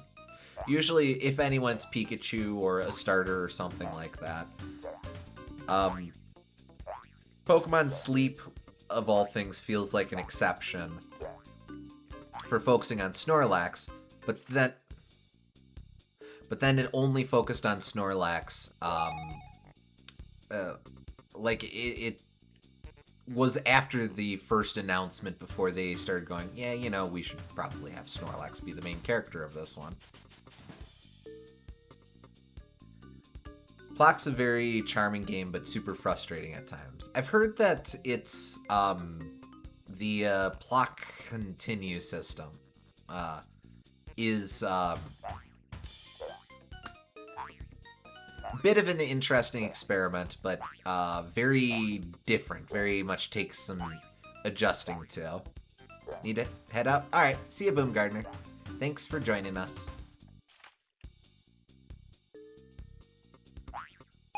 Maybe I'll just not worry about the red spit.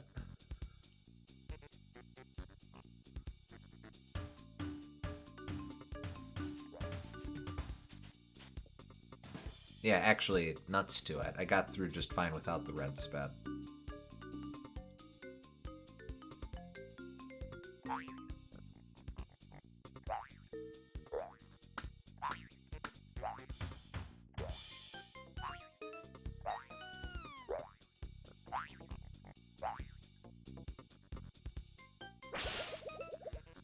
Okay.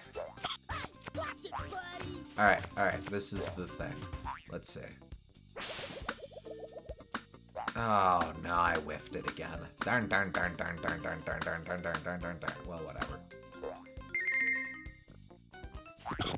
So sorry. Just That's gotta hurt.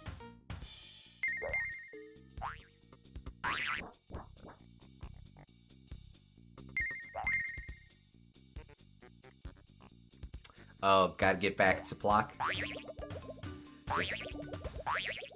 Just gotta keep going. Keep trying. Whoa.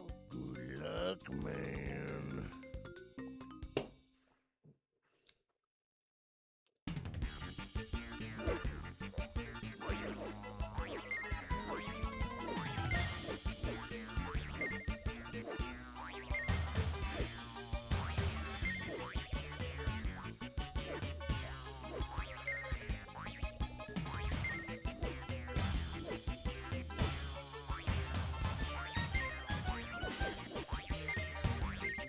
There we go. It's nice to get all the views. Pow!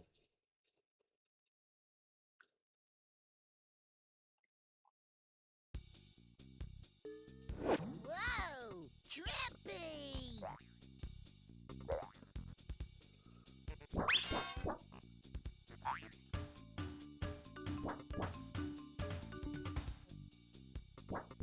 Maybe I should hook up an SNES emulator to my Steam Deck to play Plock on the plane. I have found plane flights to be really nice for clearing out or for focusing on very specific games. I ran through most of Vector Man on an airplane flight last year. Really helped me just being in an environment where I was like, okay, this is what I gotta play. Really kind of helped me as sit down and appreciate that game's design. I'm back.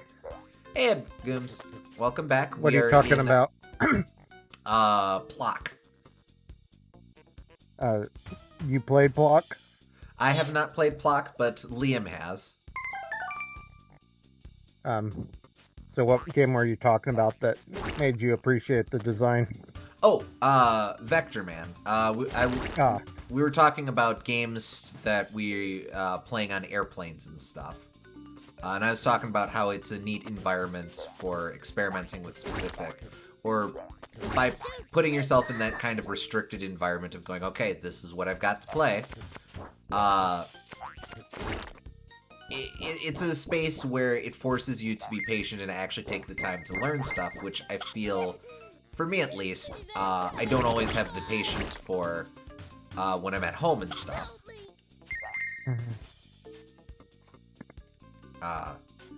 Like, It sort depends of the thing. on what mood I'm in. Yeah, that's fair. I know, like, with some people who are big readers, they'll have specific books that they're like, I have to read this on an airplane. I'm not going to get around to it at home, but on a flight, I'll have time for this. That kind of makes sense.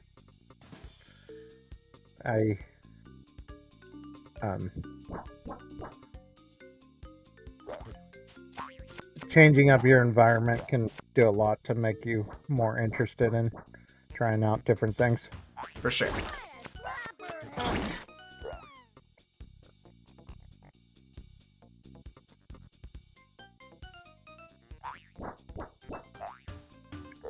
I am indeed doing a lot better on this rerun through. Excuse me. No continues thus far. You can see I've got a lot more lives. Still whiffed my chance at getting the Dragonfly bonus, but that's Fair. okay. Can I? What happens if I just am a rampant asshole? My friend plans to clear Legends Arceus on the trip. She's also going with me. Oh, Yeah, nice. I need to get back to that. That's one of many games I stopped partway through in. I don't know how I survived that. Yeah, I think I'm most of the way through the story on that. I have friggin' 4 Pokemon games on Switch that I started but never finished.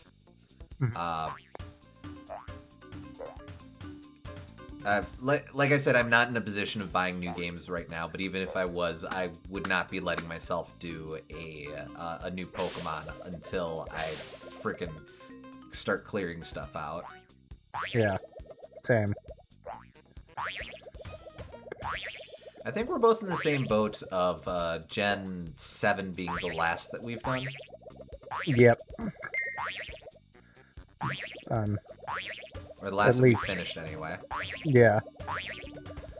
For me, it's the last I played, period, outside of starting Arceus. That's fair. I'm... Nope, I didn't want to do that.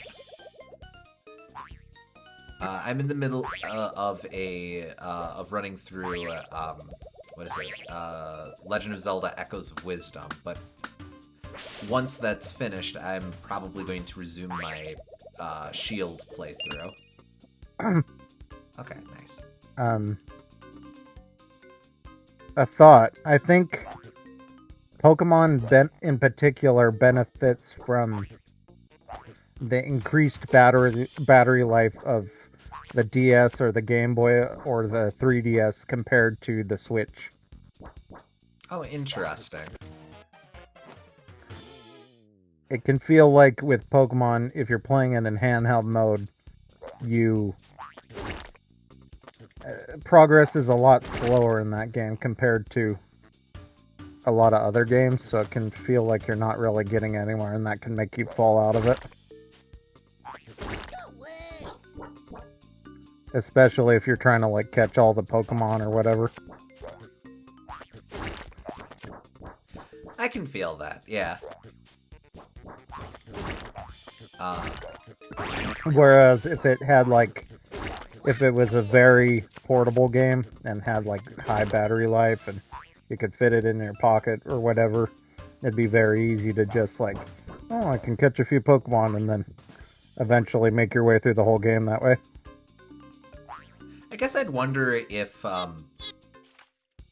it's any better on the Switch Lite's battery, because I feel like that's probably the closest analog we have in this generation to the true handheld or true pocket portable phenomenon.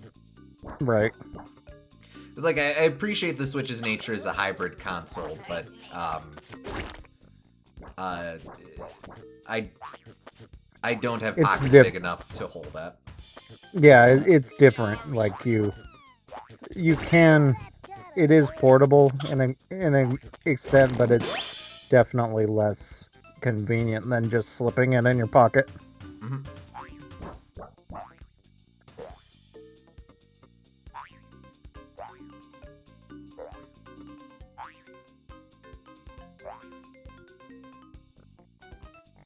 I'll take that. Get away from me! But as for Plock, yeah, I played through a lot of Plock. It's very unforgiving with its continue system and whatnot, so I made one good attempt through it. I'll probably try it again at some point, but it's not one of my favorite SNES games. It's got style. I kind of wish I liked the game more than I do. Fair.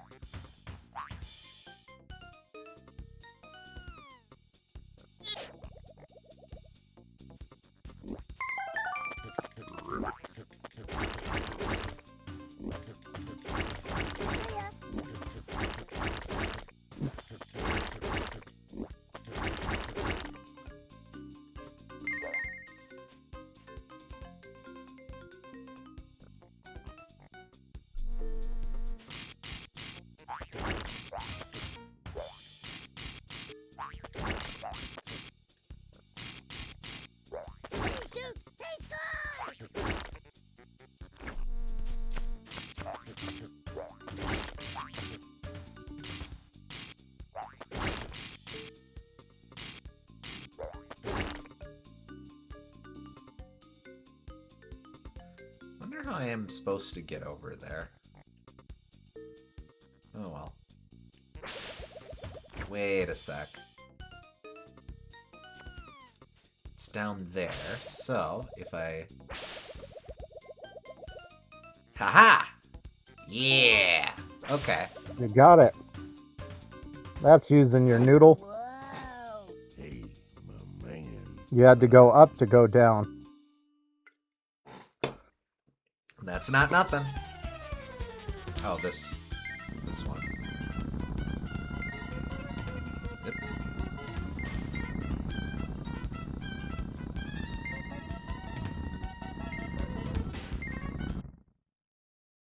I think I got everything.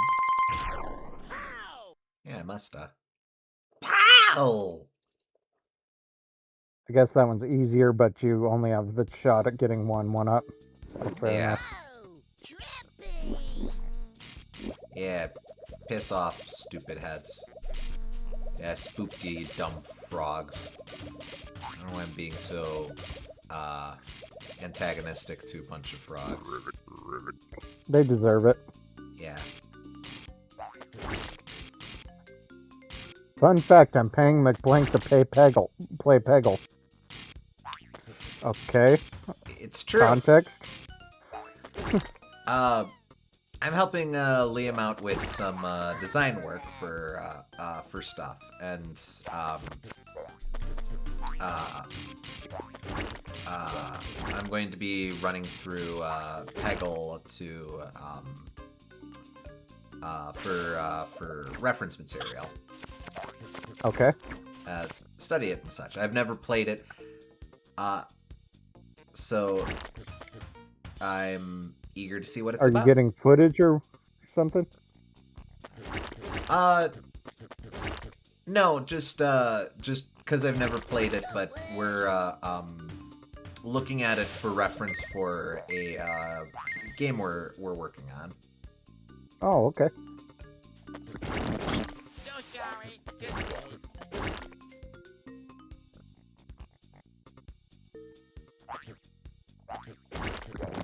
What the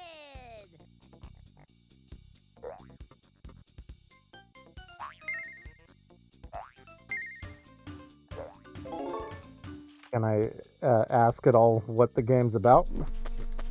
Liam's call on that one. No trouble if you want to keep it a surprise.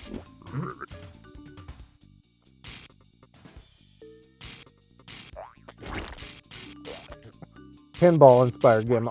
We're also looking at Revenge of the Gator. Oh, neat. Yeah. Peggle is more plinko or pachinko than it is pinball, but there is a character that turns it into a pinball type game Oh, okay. with his super ability.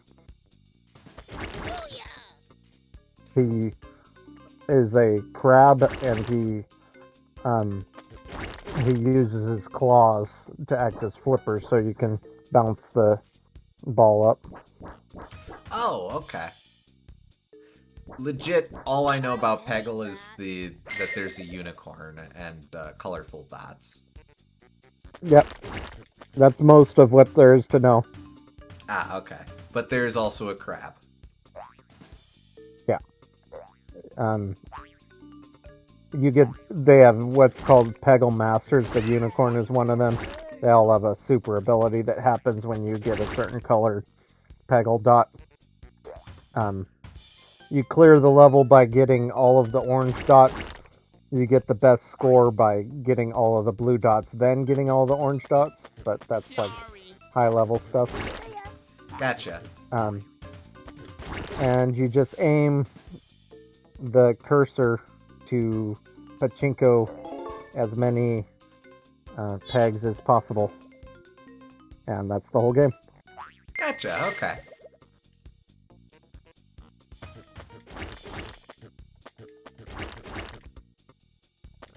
He shoots! He scores!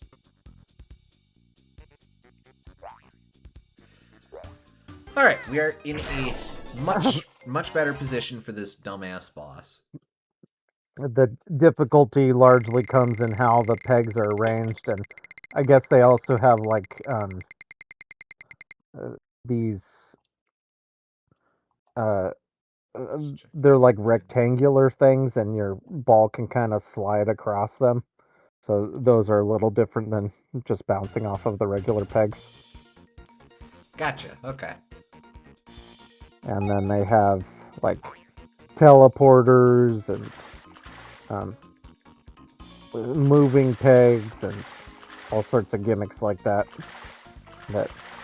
make it more difficult.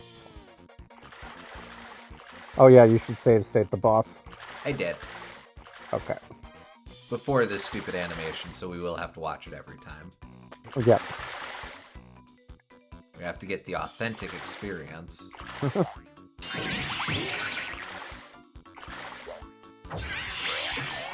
Alright.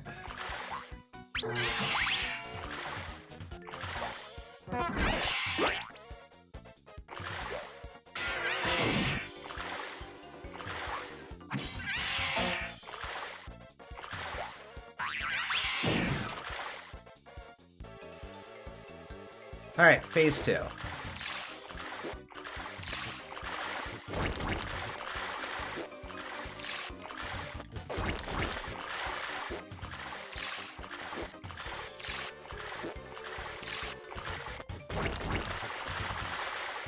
The boss's animation looks good though. Yeah, I will admit that. They were proud of this, how this boss moves. Probably too proud.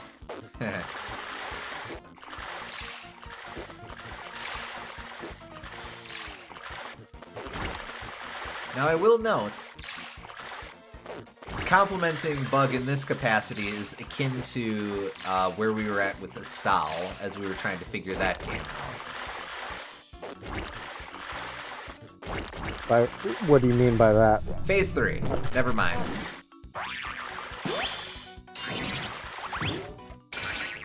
Okay, that's kind of a cool segment. I'll give Phase them that. 4. Right, I have to jump there.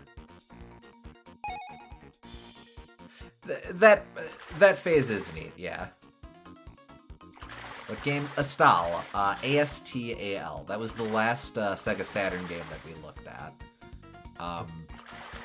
Ultimately, we decided it was a fairly decent game, but it took a bit for us to warm up to it. So are you implying we're going to warm up to Bug? I hope not. Well, I wouldn't Well- say I hope not, but I tend to enjoy games that are better, but It, I worry that if we do, it means that something has gone horribly wrong in the happy-go-lucky world of Nintendo, so to speak. That being said, maybe. I also am given to understand that... are you saying like our taste gets so broken that we can no longer be considered objective critics or whatever if we start liking Bug? I think so. Or it's just hurt us so much that we just are like, yes, this is what we deserve. Was that the one with the toy soldier? No, that was Clockwork Knight. Astal has like a little gremlin kid dude who is very strong. Yeah, with And the... he fights against gem creatures, and there's a bird friend Yes. named Bird.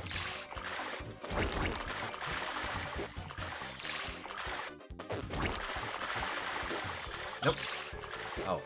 Thankfully, because I turned to the side, I jumped sideways rather than into the foreground. I don't know how that works.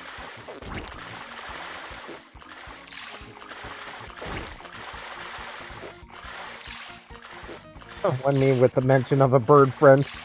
That game has I liked LB's review of it, where he said that it has a great first impression, a rough middle impression, and then a decent enough final impression. Thank you. But yeah.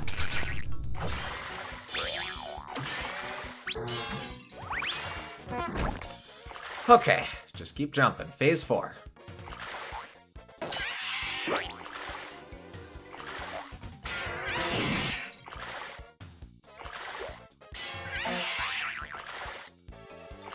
Fourth verse, same as the first. Pretty much.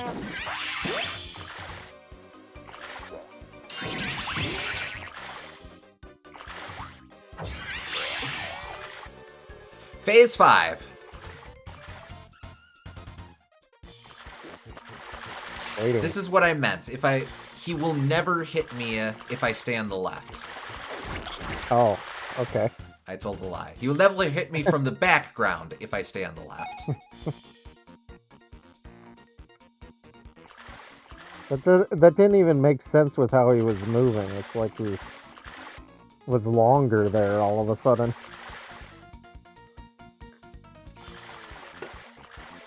Because it's implied that he was in the background and then also in the foreground. He did appear quite suddenly in the foreground, yeah.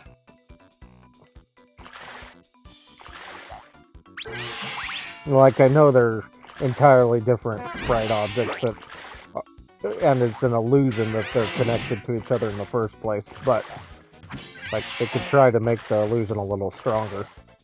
Yeah. Also, what is this guy?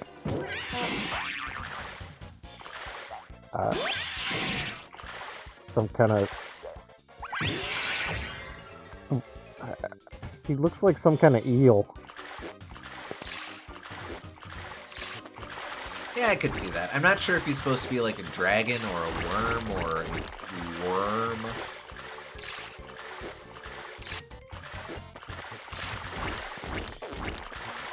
I could see an argument for like a leech too.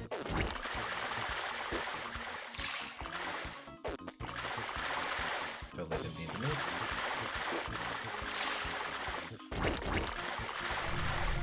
No. Ah! Fuck! Wrong button. That button doesn't even do anything. Why did I hit that?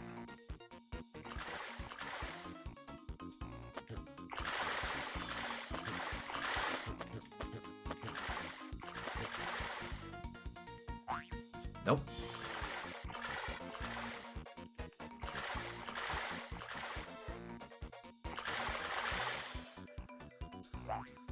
Stop that.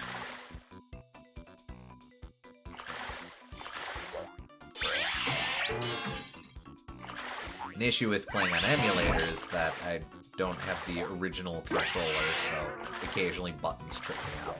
What C is mapped to is a bit weird, so... And C is jump.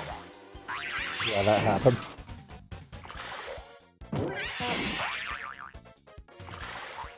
C feels like a weird button for jump, but I think that's on the far right side of the controller, so I guess that makes sense. Not gonna lie, leeches are cooler than most people think. I can feel that. Yep.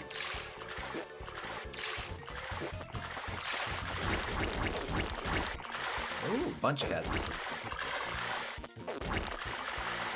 Well, they're very, like, leeches are, a fairly...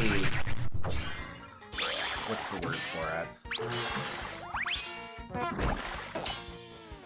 There aren't a whole lot of other critters like leeches, I believe. Well, they're worms. Is what they actually are. Oh, okay. You just don't think of them as worms, but that's what they are, literally. Gotcha, okay.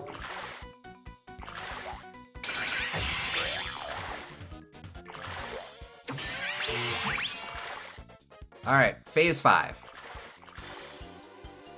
We use them to reattach limbs, but they're vampires. Same, you died the same way again. Technically, no, because it was from the background that time, but yeah. Can you shoot him right now? No.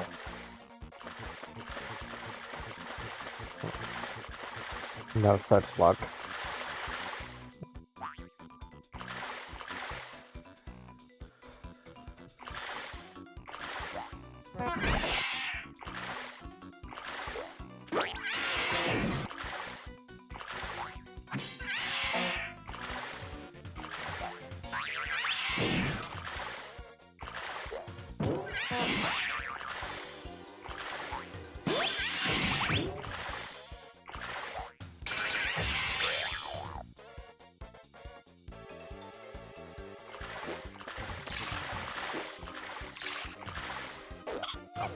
Ah, damn it! Choked, forgot. Stupid, that phase is solved too.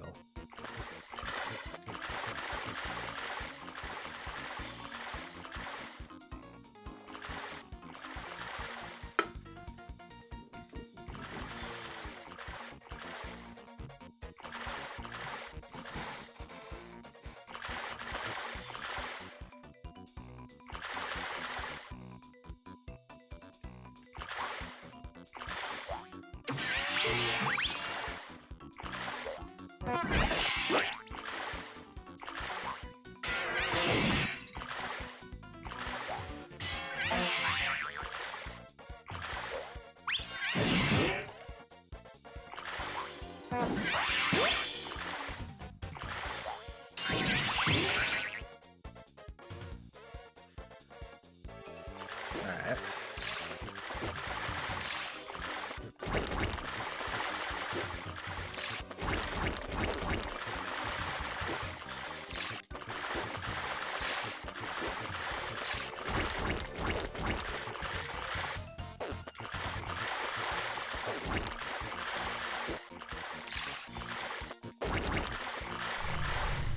Okay.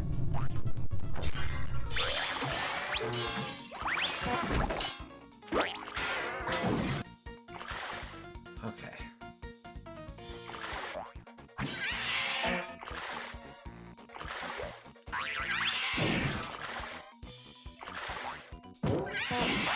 That's the first difference compared to the first one, is that this is a smaller platform, but nah.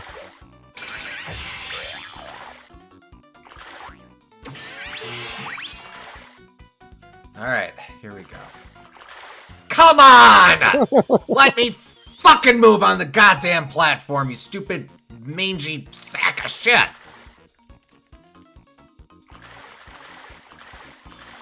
The stream froze. No worries, Liam. It's quite alright. Thank you for hanging out with us in any respect. Here we are in the calm video game hour, where we play calm video games that don't produce irrational bursts of frustration.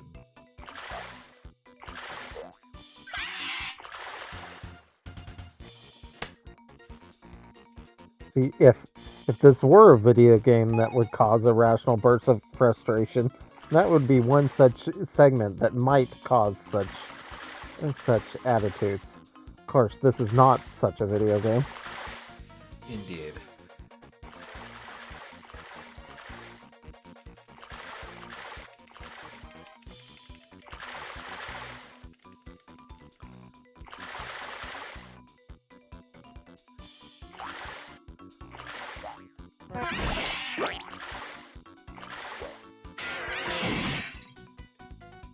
You were gonna say that blood-consuming animals like vampire bats and finches always get points in my book. I didn't know finches were blood-sucking.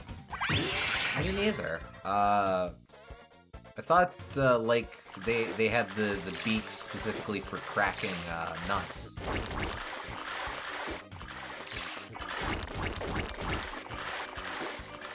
Or is it a different type of finch?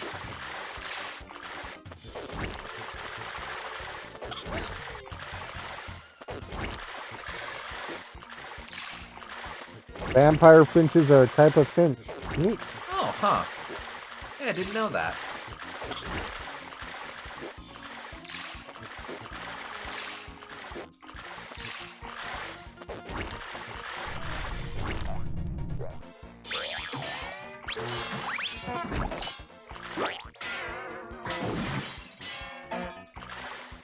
Okay.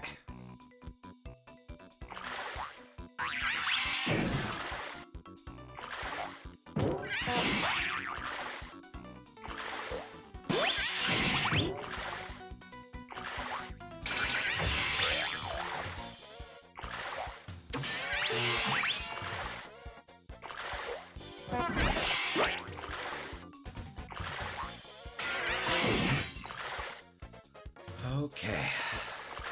Come on, come on.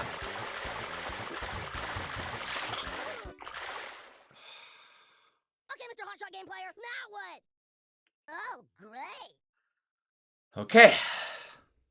Scrap what I said before, I just have to jump over the spits. On phase 5. It's hard to adjust it so that you're standing right on the edge because this game doesn't have a teeter animation and you can just walk off accidentally. Indeed.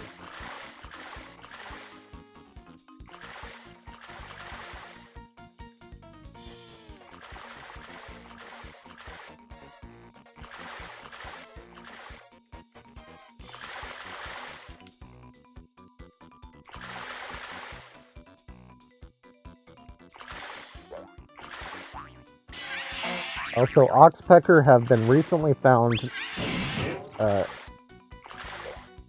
not to have been the most beneficial to their hosts, like picking earwax and only picking the juiciest of picks.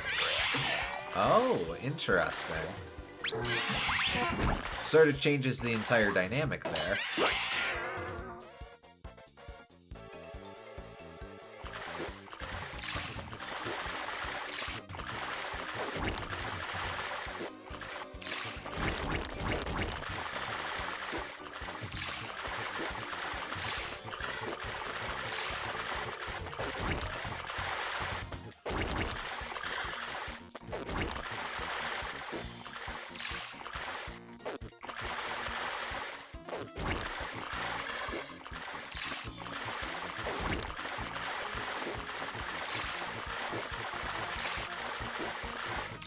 There's probably a lot of animals that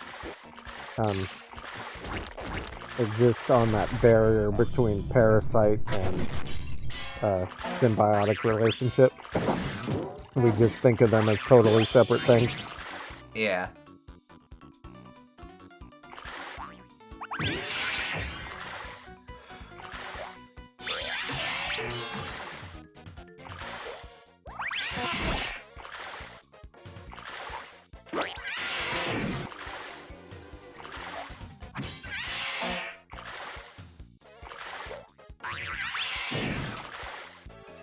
Okay, here we go.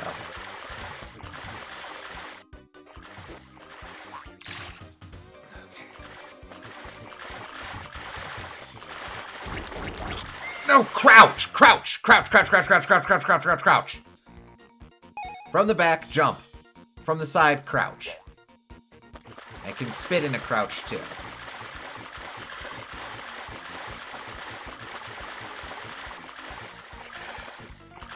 Almost looks like he's bonking himself on the head in order to spit, like he's Yoshi or something. He's his own Yoshi. My favorite symbiotic relationship has to be with wolves and crows, as they have similar relationships to early humans and early dogs. Whoa, wait. So, like, crows are domesticating wolves too? I assume it's working that way because crows are smart. Smart little bastards. Apparently, yes. Interesting. I did not know that. So, like, how's it going? What are they doing? Are the crows taming or teaching the wolves to protect them? Are the crows providing shinies for the wolves?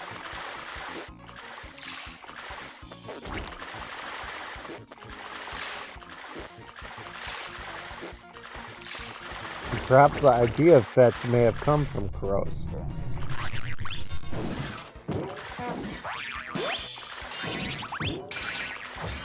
Okay, so maybe they like teach them how to fetch things, and then they start bringing things to the crows. Something like that. Crows have figured out how to make wolves have fun.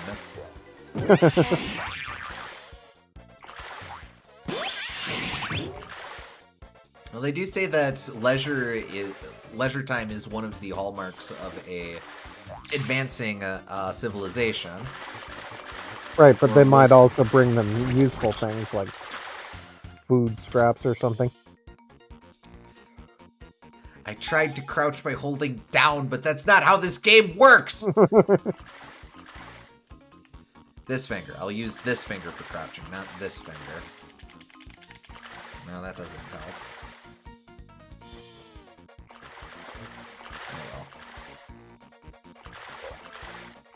Oh well. So crows lead wolves to carcasses / easy prey for a cut of the food. Oh, okay. Okay.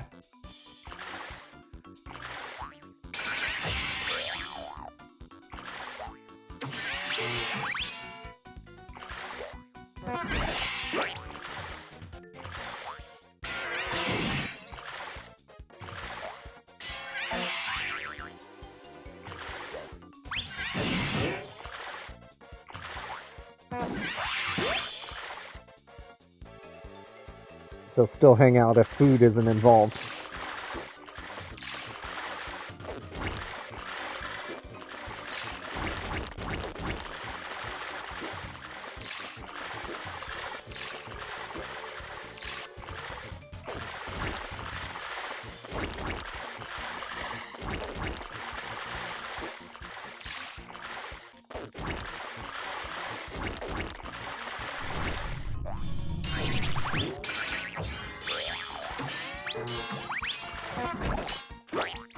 Crow and a wolf would make a good video game duo, I think.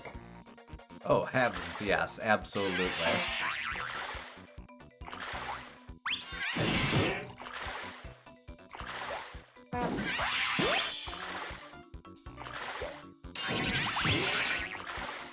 Now, I feel like the obvious implementation of that is you control the wolf and the crow is your helper buddy, but more interesting to me would be figuring out how to make the crow at least as playable as the wolf.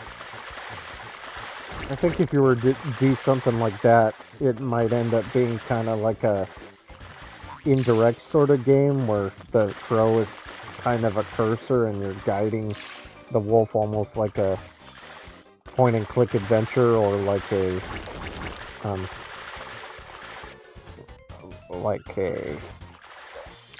kind of almost an RTS type control scheme. Oh, sure.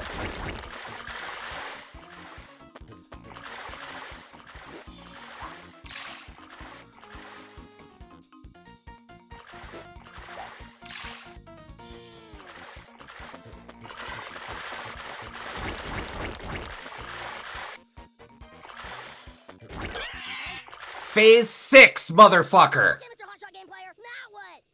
Oh, great.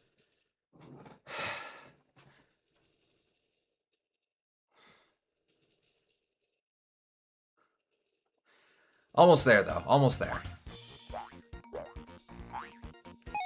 Or it would be like a scout splitting up from the wolf for puzzle solving. Yeah, that'd be cool. I dig that.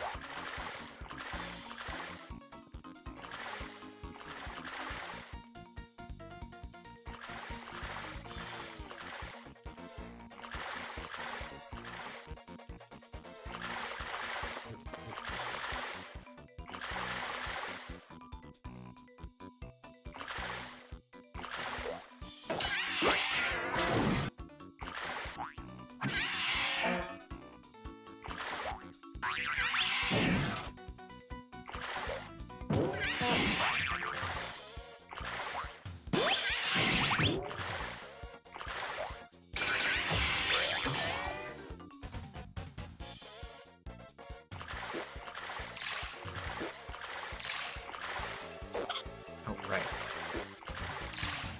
You know, in a vacuum, I kind of don't hate this boss. Like, the patterns are cool. It's just, I don't know, it's a lot. It's that it's so long, yeah. Yeah.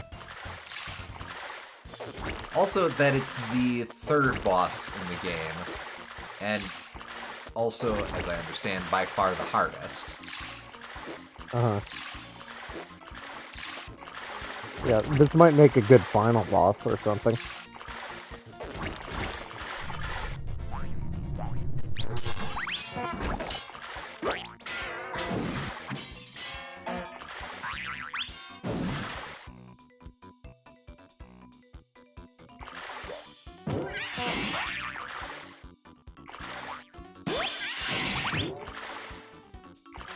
Or a summoner would be cool. I would kill for a platformer with a summoner gimmick. The issue with the summoner, though, is that relies on AI pathing, and that tends to be inconsistent. I will say, Echoes of Wisdom does a decent job at that sort of thing. It has Yeah, a lot of the 2D Link's Awakening segments. yeah, but that wouldn't really be summoning creatures too often. You can in that, but combat is definitely not the focus in Echoes of Wisdom. Being an active participant in combat is de-emphasized. I'd agree with that. Yeah. Not entirely. You have a power-up that is combat, but... Yeah.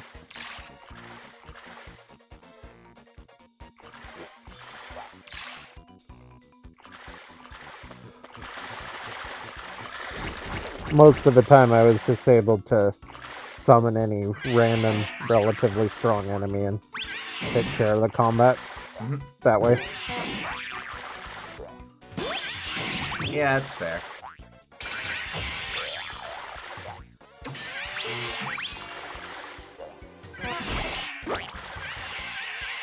That's it! Horrifying.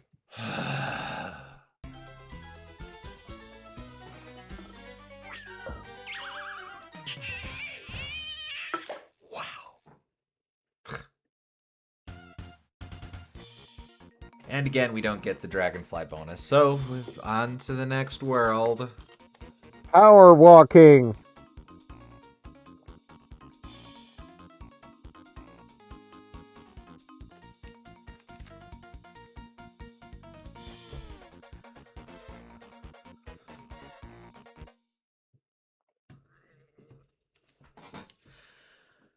Next world. Quaria. Quaria.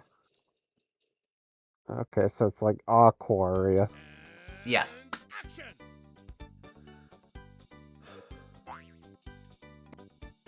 Beware. Moray eel coves ahead. I hate that. No, they weren't fibbing.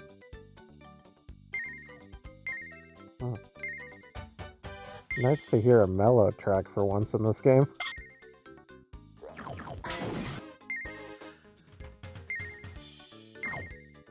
Yeah. It's weird, the level music has been getting increasingly more mellow and tolerable.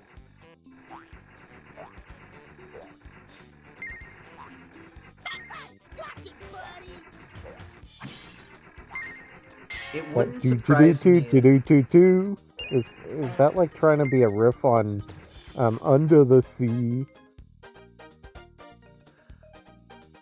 Wouldn't surprise me, honestly.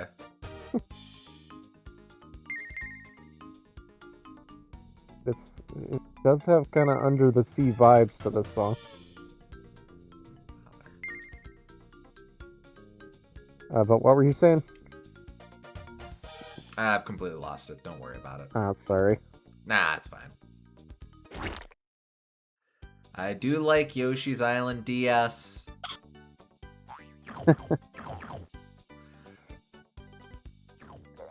No, but I will... No, I think I remembered it. I will say, impression that I got from looking ahead to this world is... This might actually be an all-around pretty solid world. That's good to hear. Speaking of looking ahead, what do I have next in my notes? Yeah, okay. Okay, Weird well, that thank you for the bouncing water- me back. Weird that the water world is a highlight, but okay. Crash Bandicoot. There is kind of a Crash Bandicoot thing here, huh? We've even got Sonic's ass here. So we've read Safe on left, Brave on right. Yes. Next is Eel Eyes. Ah, yes. Okay. So we'll come to that in a little bit, but there are a few of the enemy obstacles involve dealing with dastardly eels. Eels. The tell for dealing with them is that their eyes flash. Okay. So once we get to them, keep an eye out for that. Okay. Go down. There's a... Yeah. Ah, it's starting here. Oh, I like these sassy crabs. That is an interesting walk cycle for those guys.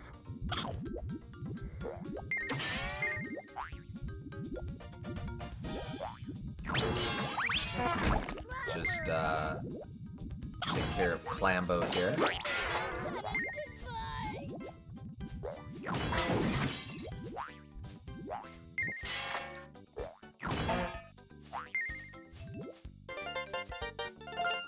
Aw, man. Oh, okay. Gotta move.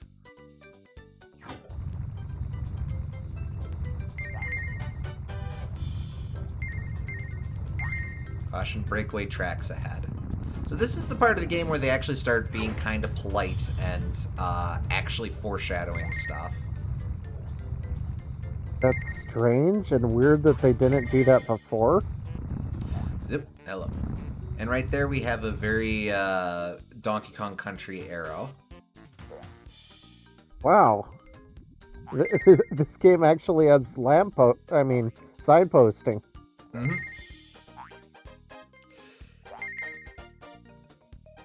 I am shocked that this has like basic game design principles in it. I suspect, oh, rude. It would, oh, wait. I could have jumped down there. Well, I'm gonna jump down there now. Yeah, I'm down here. Shouldn't have come down here, but I did. I think they designed this game in order. Like usually with game design, you start by designing whatever level. You design levels that to get a feel for the engine and stuff, and you kind of work your way up to that iterative design of okay, this is what we're going to do here, or this is going to be the big cool guy sequence, and eventually work your way back to. Whoa, that's weird. Work your way back to like designing the opening areas and stuff. But Yeah, I would say that the opening area is not usually the first area that they do. Probably not usually the last area they do either, but having some experience to understand what the game's about so that you can do the opening area is important. Correct. I believe Mario's 1-1 was one of the last levels they designed. Not the last, but... Uh-huh. But that being said, it wouldn't surprise me to learn that this was a case where they really did design these levels in order. Because I feel like it's around here where you're getting very clear expression of ideas, and they feel like they're actually applying difficulty curve lessons and stuff like that, or just general gameplay philosophy teaching design. I guess this was a game where they didn't want to have to edit old levels, which is fair enough, I guess, but I can understand being attached to what you've already worked on and not wanting to go back and fix it. But that unfortunately is an important part to any creative work, and I could feel this game didn't have enough of that. Yeah.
I am not going to go for that one-up. I learned my lesson last time. Thank you. Have a nice day.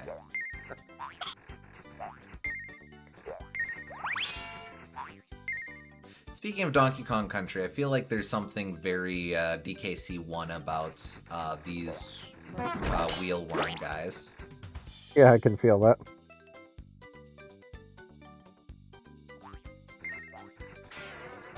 And look at this. They're making really interesting use of having him walk in the background while there's like this house that you're walking in front of. Yeah. Good checkpoint placement. Like, this feels like a totally different game. Doesn't it, though?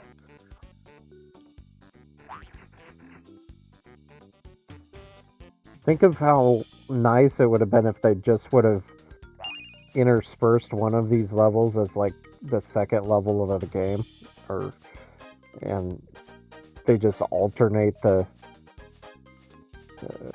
themes with them instead of giving you all at once. No kidding. Alright, this is what I mean. Pay attention to the eels on the left. Their eyes are going to flash to indicate which one is firing. Okay. Oh, I see. Of course, That it's a could, really subtle tell and a bit yeah, hard to friggin' keep on top of. I suppose it's easy enough to Yeah, just they- know that they alternate. yeah. They could have definitely made that animation more obvious, but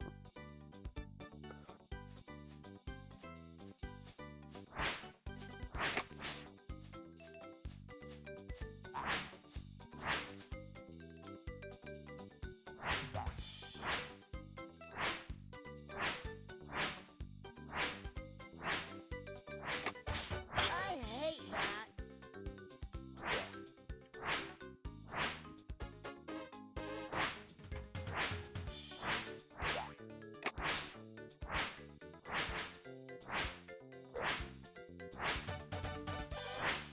Bug juice.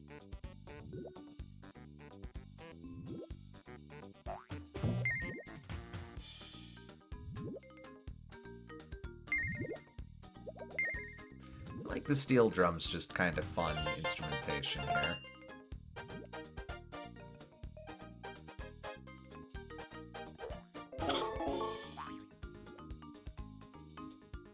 it's amazing how every other track has been just so obnoxious, and then this one's like, oh, so pleasant. Just fun and bouncy.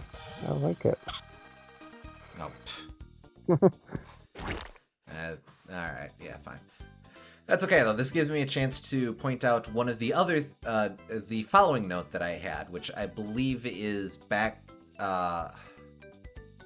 actually, how did I put it on there? Barracuda back and forth. Alright, yeah, that's it. I don't know that these are supposed to be barracudas, but the idea is the same. You go back and forth and back and forth. Well, that might be a secret area.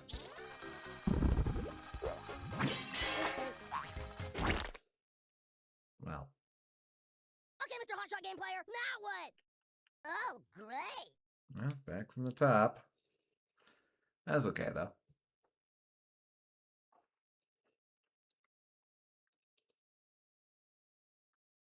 And action. There is a thing I wanted you to check out too. Oh,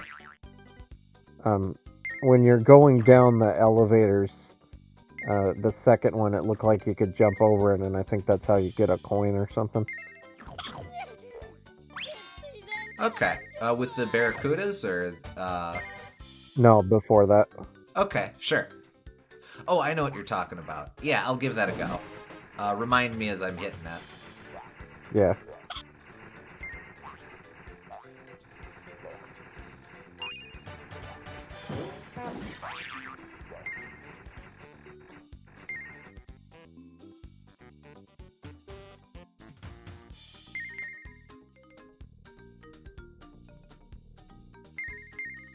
And like having him actually using the Z-axis for these sequences, these are very simple challenges. They're annoying, but they're simple, and that I don't know. It's just kind of fun to see the game animating like this or having him move like this.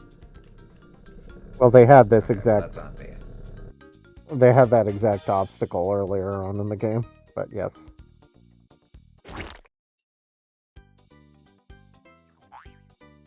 Can't remember if it was the first world or the second, but Second world. yeah. Help me.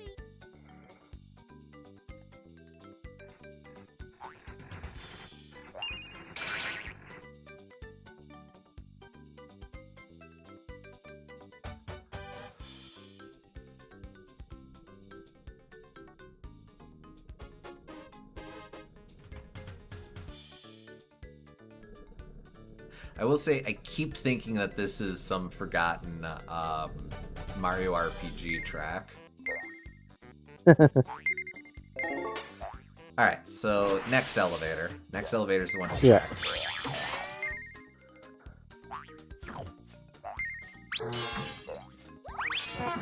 See ya. Right here. Okay, so I jump over this. And indeed, there's a completely alternate route here.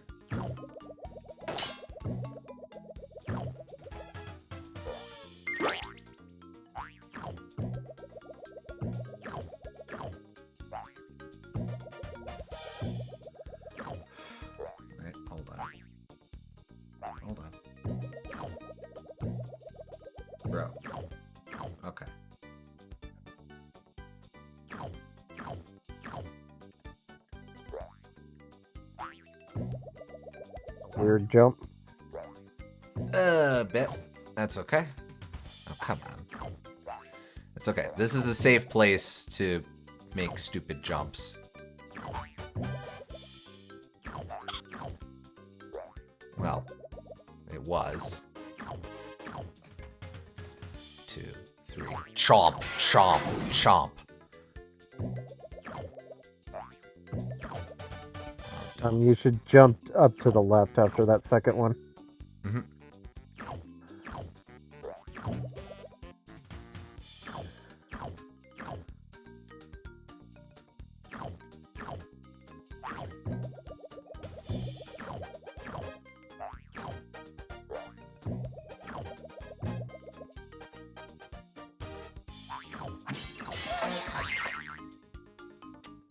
Well, I did.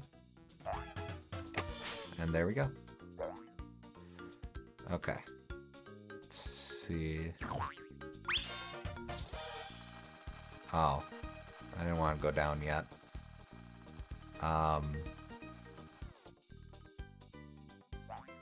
No, you don't fade into nothingness. I had a whole path to explore. Ah! I don't even want to be upside down right now. Stupid sleepy dogfish. So why are the crabs at a way higher resolution than everyone else?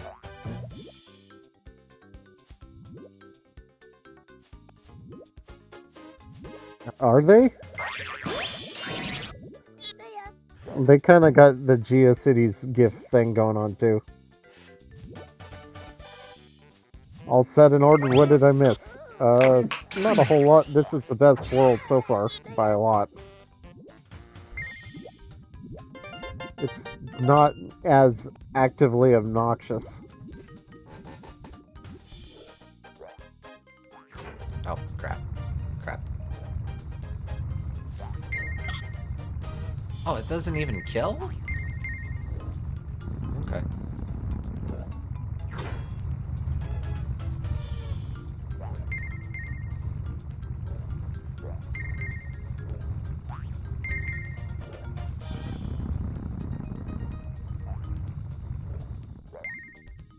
Uh-oh. Oh no, we're fine.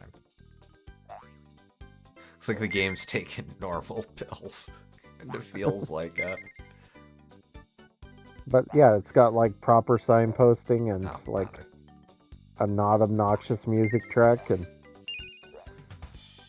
some decent level design concepts. Like actually a video game now. It finally had its Snickers.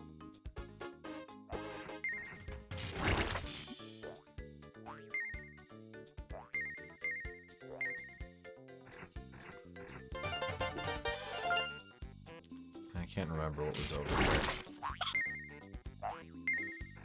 Wait, what hurt me? Doesn't matter. We're proud of you, Bug.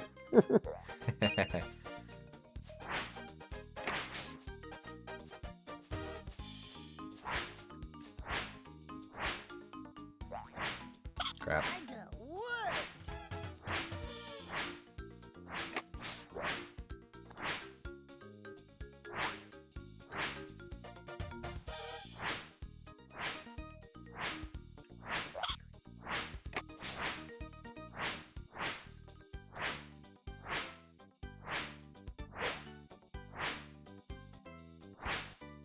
Nope. Okay, Juice. good.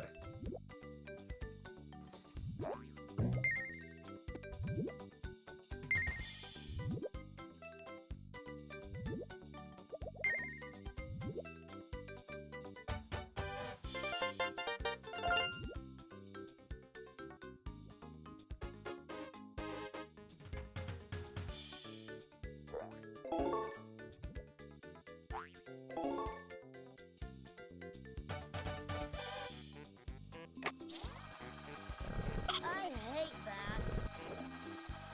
Let me try this. Hi, I'm over here now.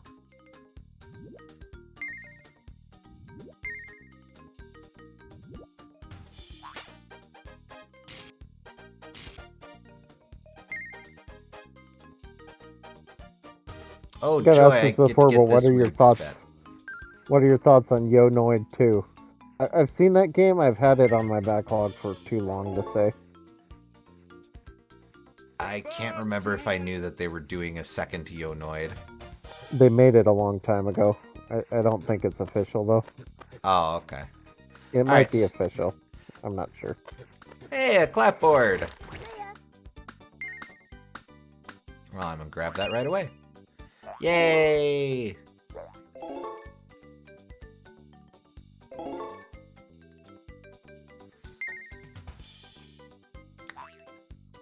The fan-made Still sequel, bubbling. yeah.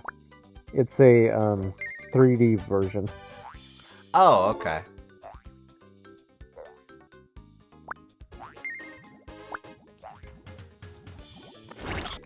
Got you, buddy.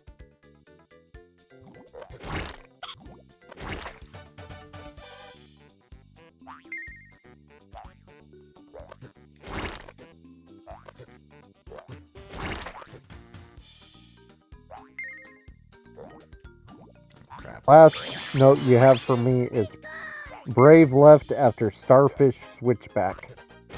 Alright, I think that's a little further ahead. Like in the next level or two. Okay.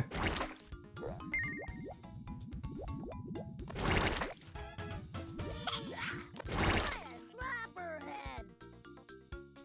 I'm feeling when What you're a a slapper. slapperhead! That's okay, here's the bug stop. Oh, yeah. Complete with a little tableau in the back of a turtle hunting a fish.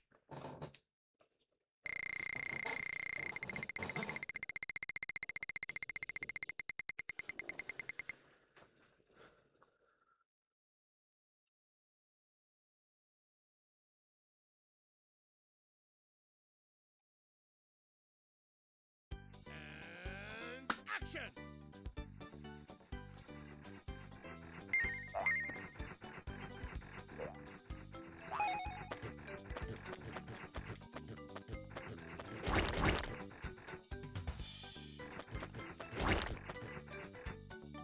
I hope the next two worlds aren't as good as this, just so I won't be like, yeah, this game gets tolerable in the back half. It gets good at hour 30 of a 5-hour game.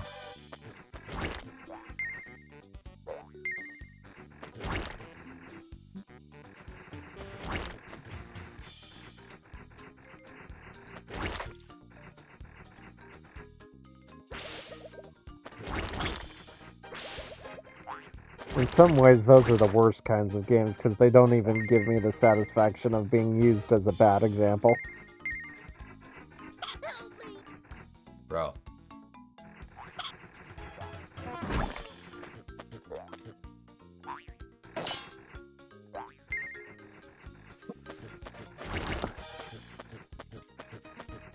Hey, a stunt double.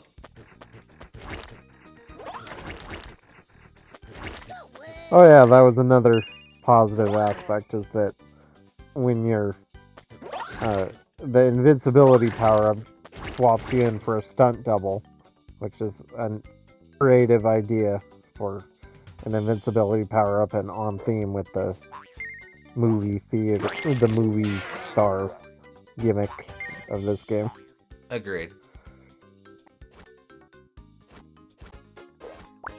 Nope. Ooh.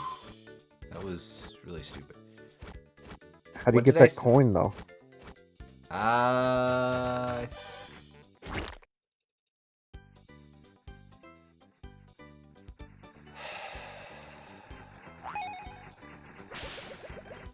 That was half my fault, so I apologize. It's okay. I expected too much of the game. I think I had to... There's some secret route that I didn't figure out.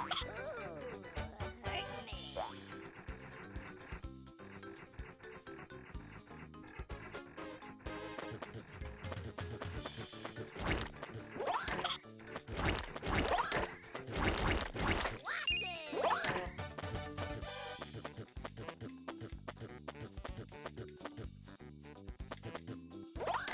hurt me. there's some way to get over there. Now, I noticed that when I defeat this guy, he drops something. You little crabby. This reminds me, would you watch Super Mario Brothers 3 if it was an actual play? Of course. Could be a lot of fun. Oh, I see. Yes, absolutely. I think what I'm supposed to do is the white crab drops his shell. You can ride his shell as a platform, and you have to use that to get extra distance. Unfortunately, I totally bungled it, so unless he respawns? No. That's fine. Alright, here the game starts to introduce the starfish. Remind me what I said about starfish? You said Brave left after Starfish Switchback. I don't think that's this section, but yeah, no, it's coming back to me. It's a little further ahead.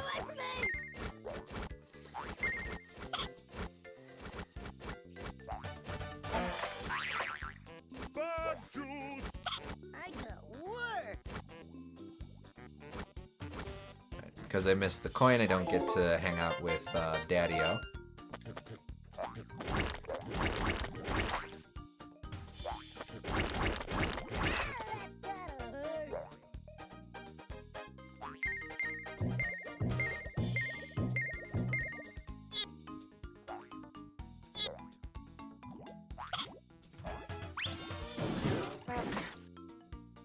Ah, damn. I was supposed to use him to hit that switch and thus get back there and get the turbo spat. Darn. Oh well. Oh, right. Move, move, move, move, move.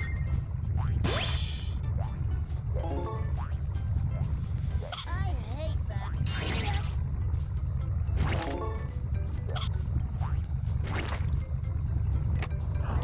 That's right. The gimmick of this level is haul ass.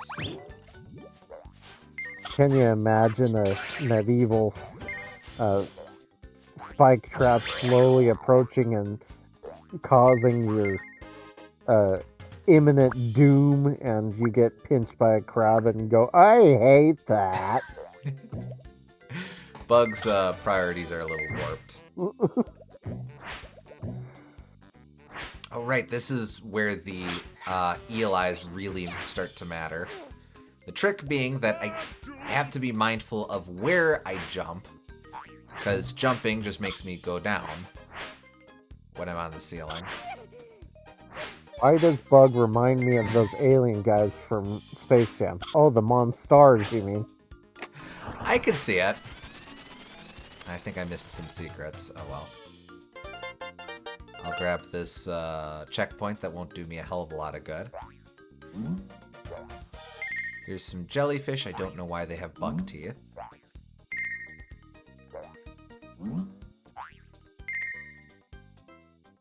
That is not usually a thing that jellyfish have.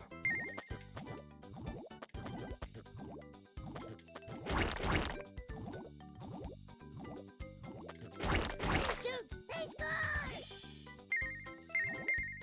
So I don't think those are turtles. Are those like beetles? Or what are those things? Well, they're turtles. But They've got, they got like tridents, but claws. they're holding Oh, they're- tridents. Oh, They're I diver see. turtles. Gotcha. I didn't realize. I thought those were like claws. Oh, no. Now, if I was a cool guy, I would have made that all the way up there. Oh, well. Wait, Help me. can I? Aha! I am a cool guy. A cool guy who's about to die. Slapper. Jellyfish are the animals I fear the most. I would always get stung by them as a kid. Okay, Mr. Hotshot Game Player. Now what? Oh, great. I don't know that I've ever run into a wild jellyfish. I've seen them at the zoo, but Yeah, me neither. But I haven't been to places with them too often. I know that they're quite numerous if you go to the right place.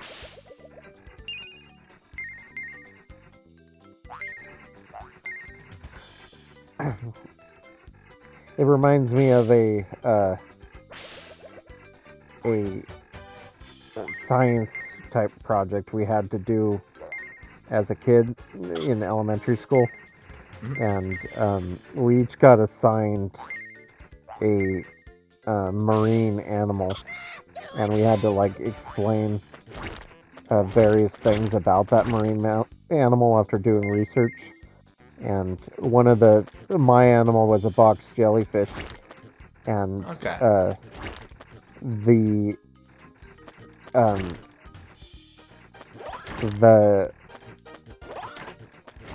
one of the things we had to explain about the animal was how it defended itself, and I was all like, well, this is just a sad sack of shit that doesn't have any defense. It's not poisonous. It doesn't do anything, and the only way it survives is that it reproduces so quickly that there's a bunch of them. And then they said, well, that's kind of a way of defending itself in a long term, and so that's what I put on the report the teacher told me. So, like rabbits, basically. Although rabbits can defend themselves. Alright, what does red spit do? Oh, it's multi-glob. Lovely. What are you talking about? Box jellyfish is the most dangerous jellyfish? Maybe not box jellyfish. It was one of the ones that doesn't sting. Trapezoid jellies. I can't even remember what type it was. Aren't jellyfish functionally immortal? Yeah. Well, they can die, but they don't die of old age.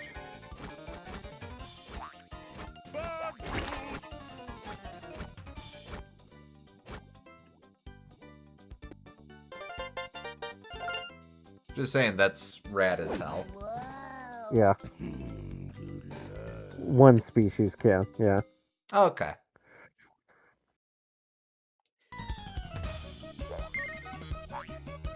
But yeah, I know that. I guess it wasn't the box jellyfish because I do remember that being poisonous, but it was like the. I can't even remember what kind it was at this point. Whoa. But yeah.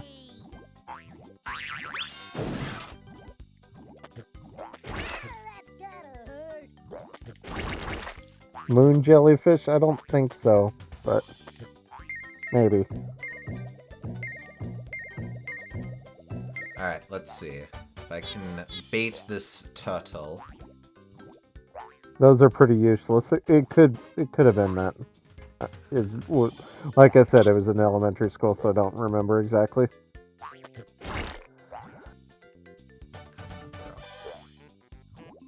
Come on, be my turtle. Ah, damn. Why? Okay, fine.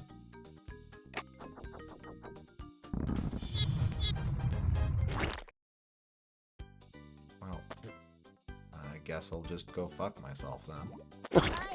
But a shame.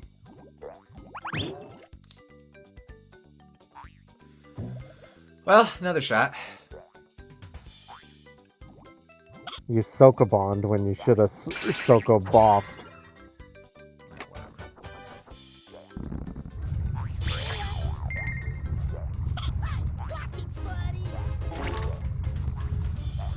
Wonder if Bug ever gets sober. You think he's literally drunk on soy sauce? I mean, he's hiccuping.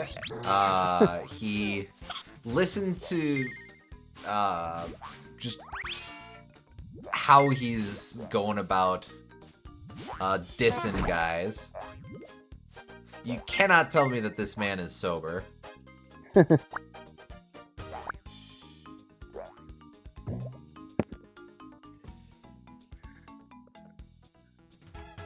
I locked the frick in kindergarten for a report about termites. Now I have memory banks full of termite information. Well, I suppose termites are one of the more useful animals to know about, I suppose. That could very well be relevant to your living situation. Indeed. Alright, turtle. Oh, bro. Maybe a spit? Can I spit? No. Why would that work? He shoots! He scores! You didn't even do anything there. You were just a party to death. You think Bug cheers at the Roman Colosseum when the man tied up gets eaten by the lion?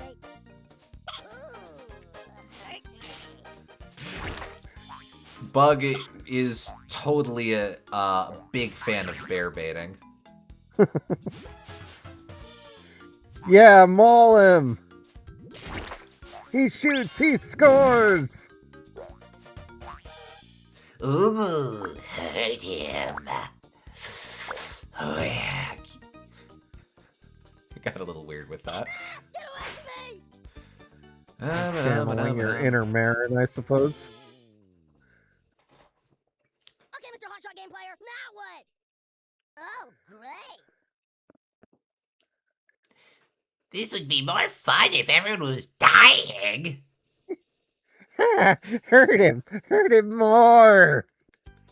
Kind of turning him into Pigma Dengar a little bit. Buggy screamed real good before he died.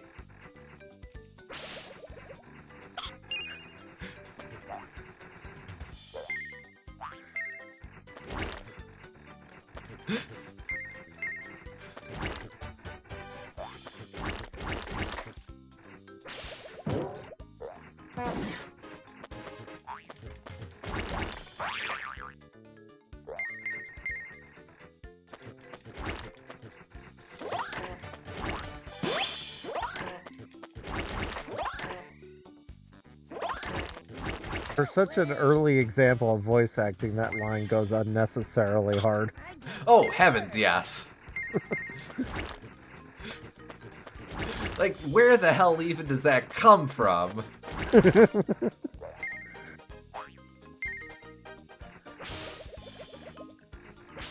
Strictly speaking, maybe that's just a Star Fox thing, considering that the frickin' Nintendo Power comic had James die in a frickin' car bombing. Yeah. My favorite fact about them is that colonies have a king alongside queens. I don't think we have a clue for their purpose, but we know they're useful. Oh, huh. What did you miss? We're now talking about Pigma Dengar and Star Fox 64 now. It is a good example of early voice acting.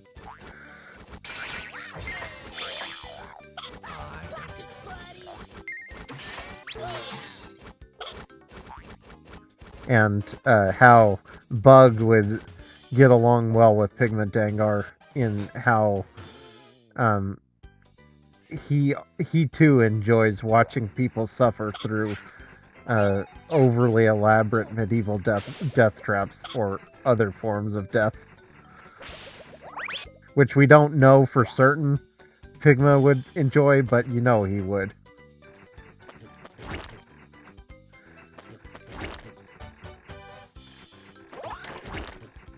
Wait, James McCloud died in a car bombing? In the Nintendo Power comic for the original Star Fox. So technically different continuity. But what even is the continuity of Star Fox? I mean, there's 3 different continuities in the actual games. And there's like 7 games in the series. Okay, come on. Bad juice. There we go. Hurt me.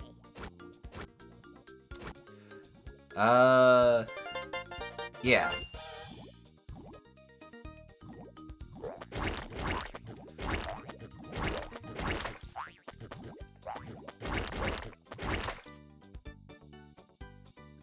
They should make it canon. Such a ridiculous way of killing off a sci-fi character.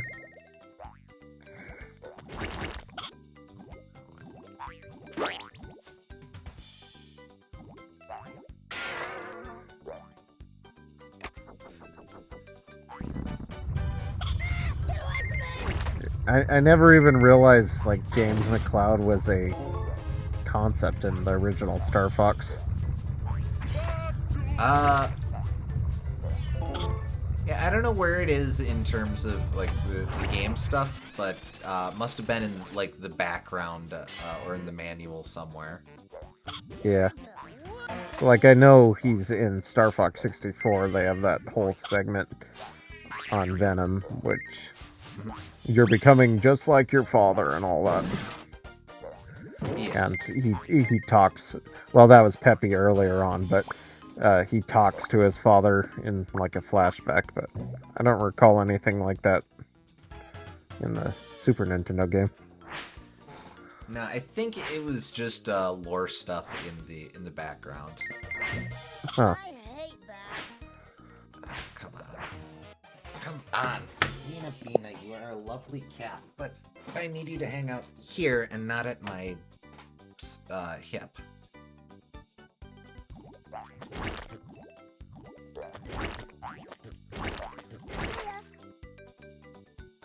Yeah. Why can't all the quips be like that? That's a perfectly fine quip. Do that instead of, what a slapper head. He shoots, he scores! It's just gonna continue to devolve under my watch, I think.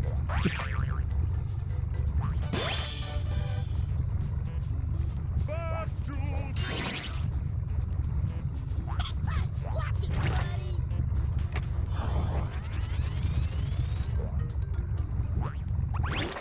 Okay.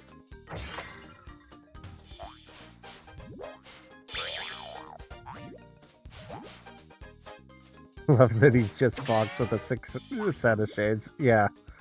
Love even more that they decided, let's just have him accept a human in F-Zero. Yes. And it's specifically James McCloud.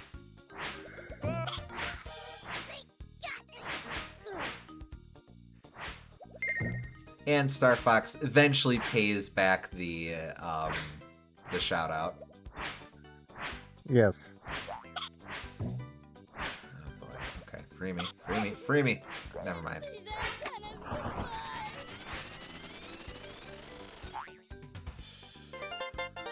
I gotta get here with more than life. Game, do you feel like awarding me an up? Yeah, you just have to collect all of the gems. I wish I got an extra life for 100 gems. Wasn't there supposed to be a human in Star Fox 2, but it was cut? I don't know of one, but that wouldn't surprise me. I'm not sure about that. I do like a heart. Alright. Shit. Okay, Mr. Hotshot Game Player, now what? Oh, good.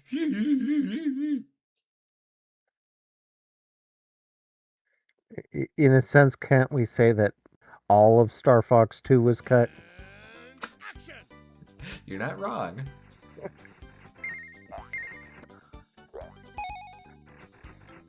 Still weird to say, the most recent Star Fox release. Yep.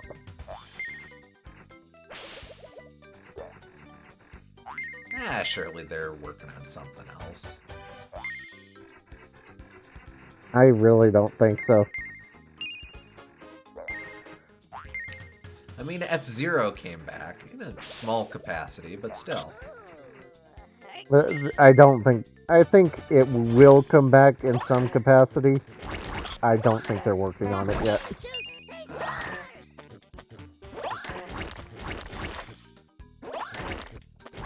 scores! They need like more re-releases and whatnot to judge interests before they're gonna make another project in it. I think. Oh, there he Get is. away from me! You little crabby. Yeah, probably.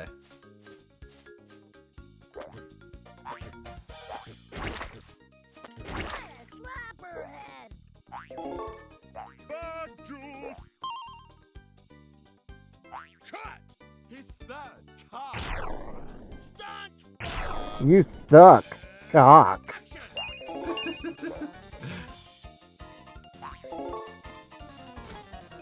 Oh, that's how you get that. Okay. Kind of hard to tell with the perspective. Bug juice!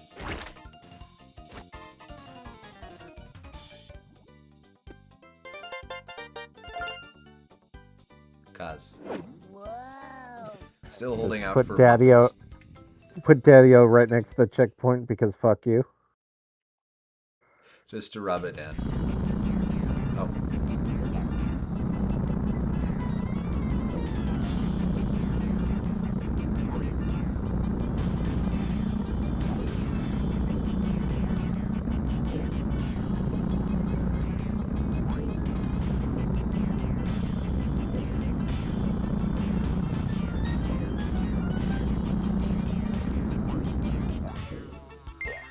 Yeah. Damn, I missed one, making this whole stupid... Nope, we're okay. Still holding out for a Muppet-style Star Fox game. That'd be fun. That'd be very cool. Don't think they'd do that, but it would be very cool. And on brand for the first game, at least. Whoa! Trippy! Booyah!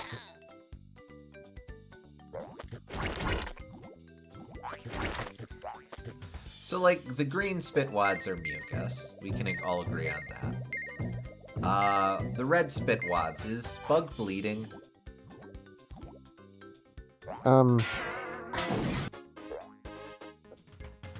I think it's... There are some creatures that spit blood out of, like, their eyes at That's true. creatures. I think maybe it's thorny that. devils do that? Yeah. I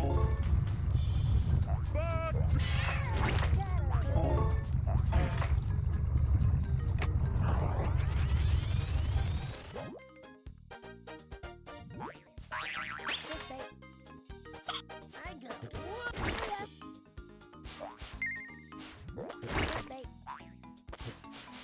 Oh. Hey, shoots! Hey, scores! What's he saying? Fish bait? I don't think so.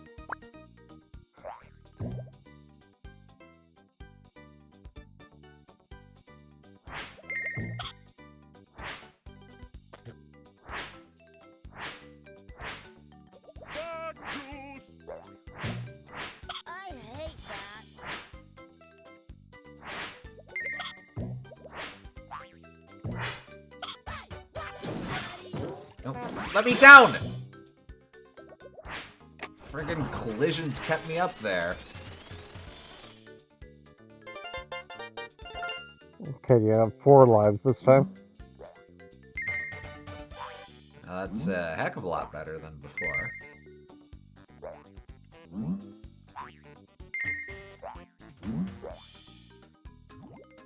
Damn.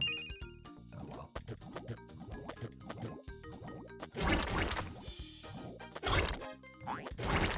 If you're going down here anyway, you might as well get those gems. Yep, I'm just poking around. Ah, there is a Slapperhead! bug juice. or rather. Juice. Yeah.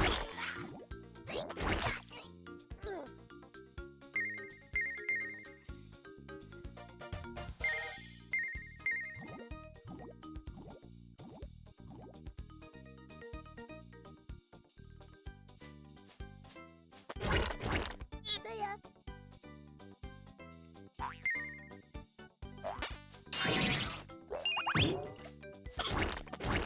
See ya.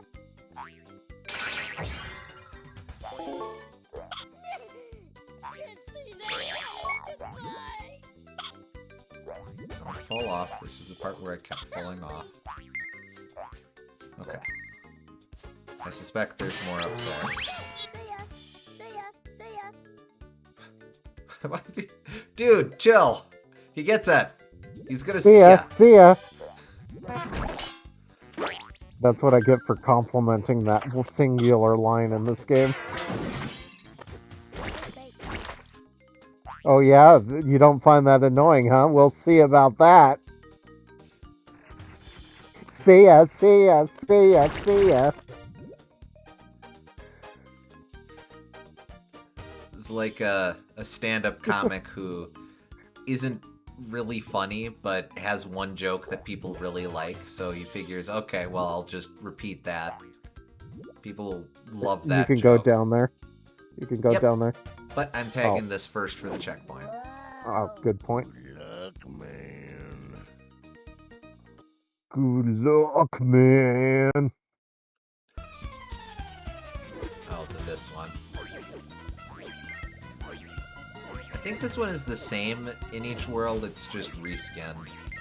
Yeah. Oh no, this is a different arrangement.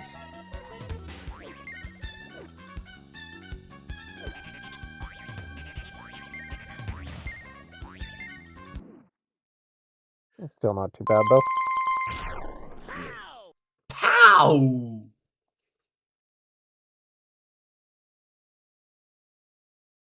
Things that make you go wowie zowie. Whoa. Trippy. Swatted. Okay. Yeah, let's double back and get the goodies. Oh, not really a big deal. But Simple, good to be safe.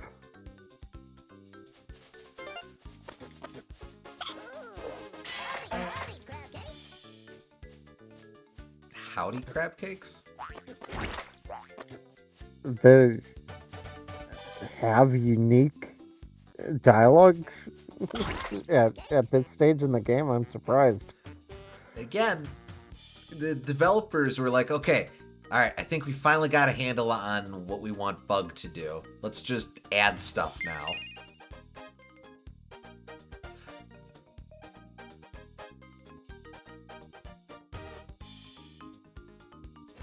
Get away from me!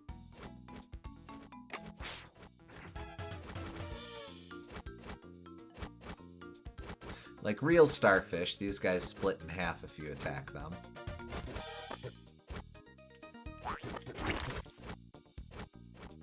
Is that the brave left after Starfish Switchback? No, but it's coming up. Okay. Because that had Starfish and going left and a switch. Booyah! And Switchback maybe being as brave. one word is the operative, what we're working with here.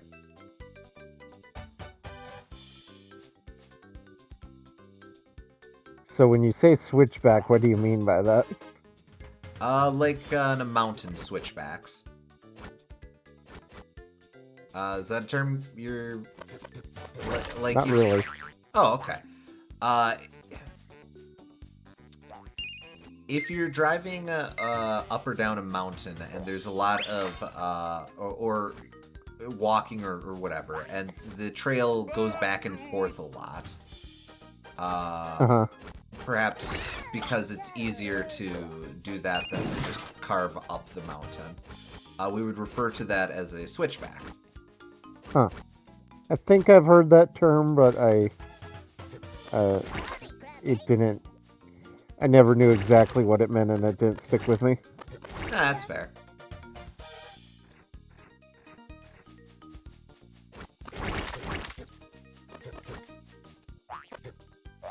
Lovely crab cakes. Bug juice.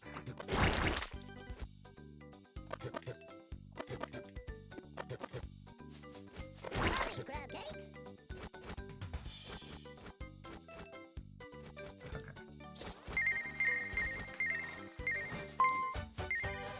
Lovely crab cakes. Lovely crab cakes. Okay, but he doesn't need to say it every time. It wasn't even that good of a line to begin with. I guess, like,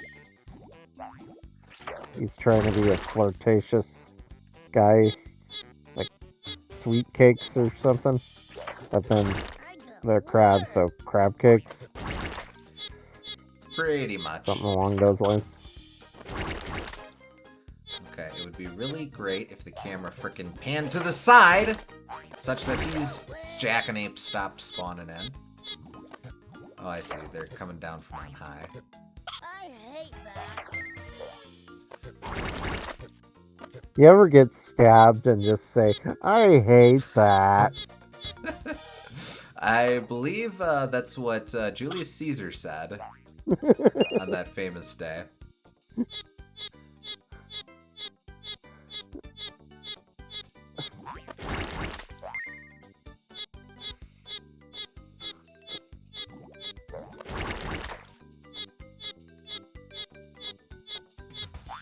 These levels are way too long in my opinion. Oh yeah, absolutely. No doubt.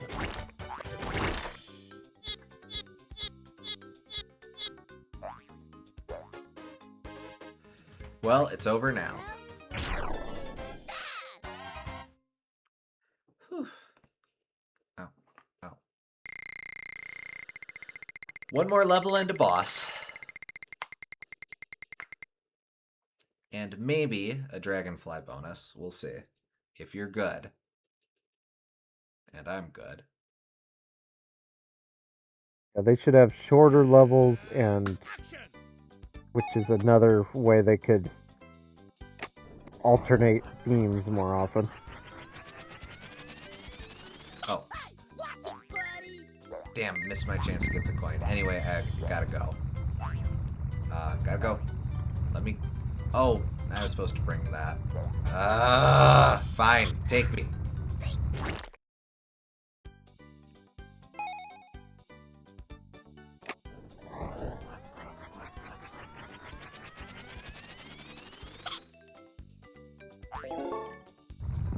Doesn't Nope. look like a Well- very... Bruh.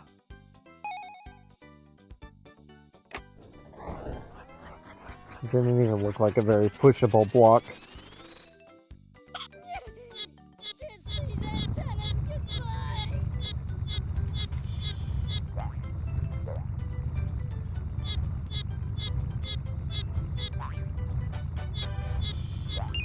Okay, we can slow down now.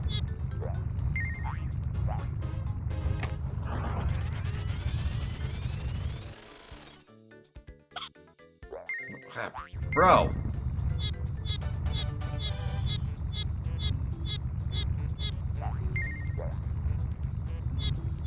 I think I have to go. Got projects that need my attention. Well, thanks for watching Not- anyway. Yeah, no worries. Thanks for joining us for a bit. Yep. Oh, come on. Come on. Kiss! Not sure you deserve that, but okay. Always a Never blast. mind, Well, don't we kiss. appreciate it. Yeah.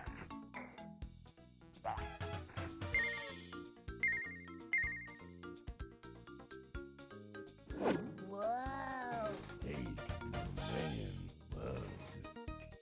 Hey, my man, bug.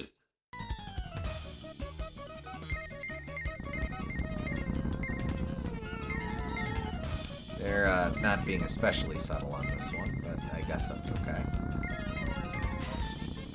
That they're just reusing it. Well, they just have a lot more trophies at they're clustered in very plain paths rather than scattered about. Uh,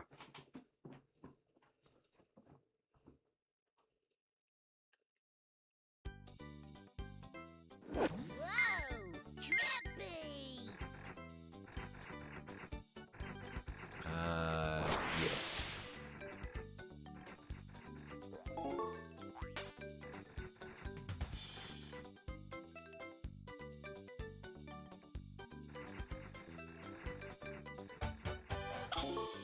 Oh, piss off.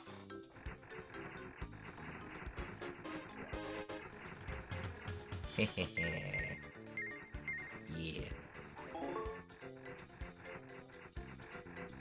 you'll get that stupid dragonfly yet. It'd be nice.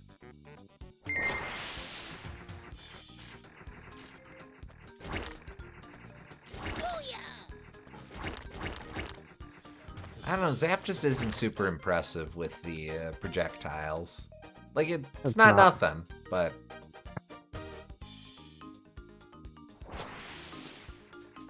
That feels like it should just be an ability you have all the time. I wouldn't mind that.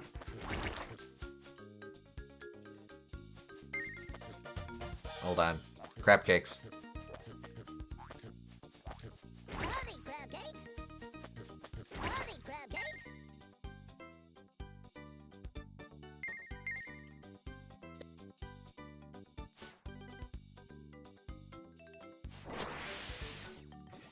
You can... One thing to say as well is that this point in the game, each level very clearly has its own identity. Yeah. Well, not every level, every world, you mean? I'd say every level in this world has a pretty clear identity. More so than the other ones. Visually, they don't, but I'd say that they have more of a mechanical identity for sure. That's fair.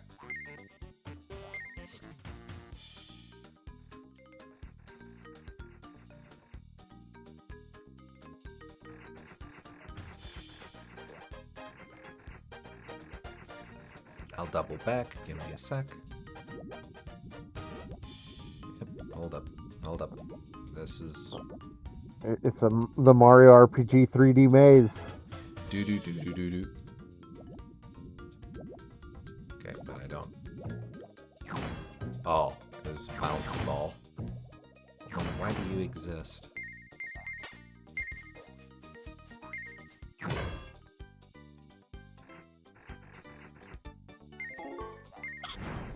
Dick.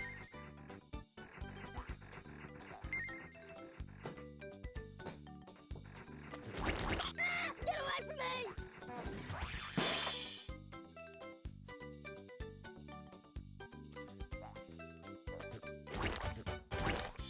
Oh, I thought they were one creature. Nah. See ya! Conjoined clams. Howdy, crab cakes!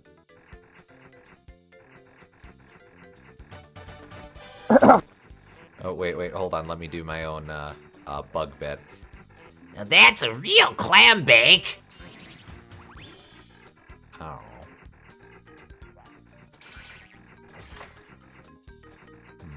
I did that wrongly.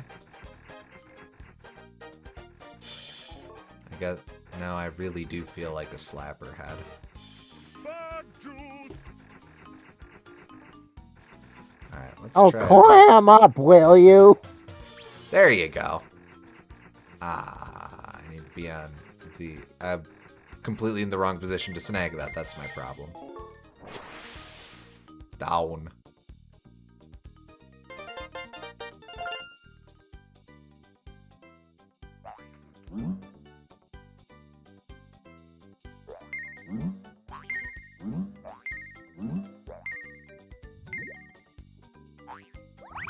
Cut. His third pass. Stunt. Dog. Action. Howdy, crab cakes! Please shoot! Please score!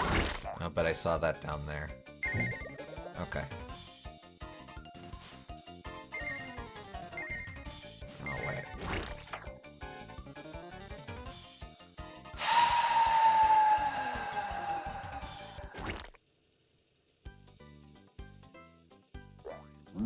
Glad you changed back in time for the stunt bug not to die. Yeah, it was a real courtesy I did to old stunty bug.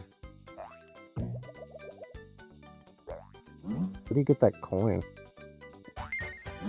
Well, let's see. I got no idea. Maybe.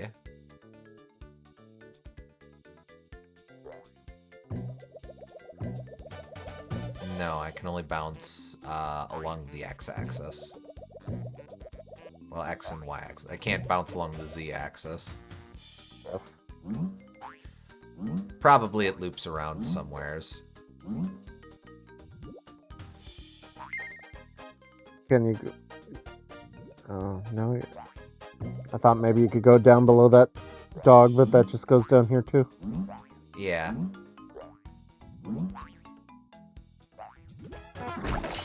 Cut! His third card. Stunt bug. Action!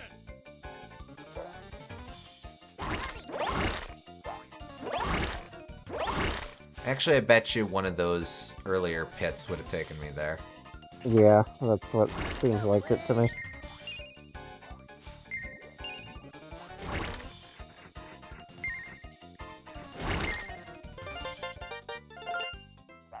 Bug juice.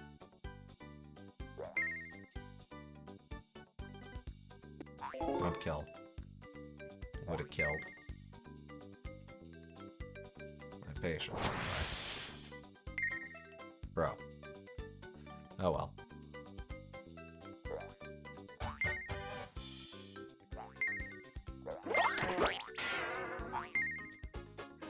Why?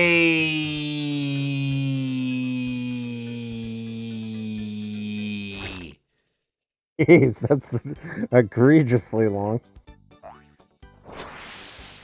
Come on, let me get the stinking pellets. Okay. I got work.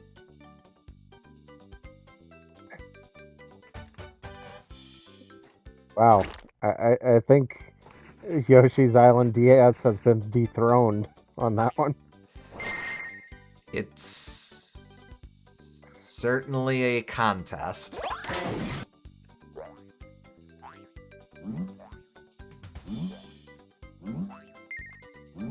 Bug juice. Oh, one. Okay, it's fine, it's fine, it's fine, it's fine, it's fine, it's fine, it's fine. Oh, this is it. Brave right, brave left. After this. This is the switchback. This is also an example of safe in the middle. Okay. Just saying. Hey, watch it, buddy.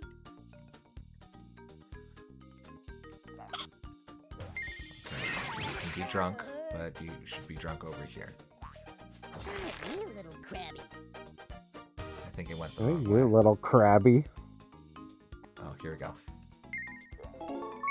There it is. That was Okay. it. That was it. Yes! Oh, worth it. 1 up, a lot of health, and a continue.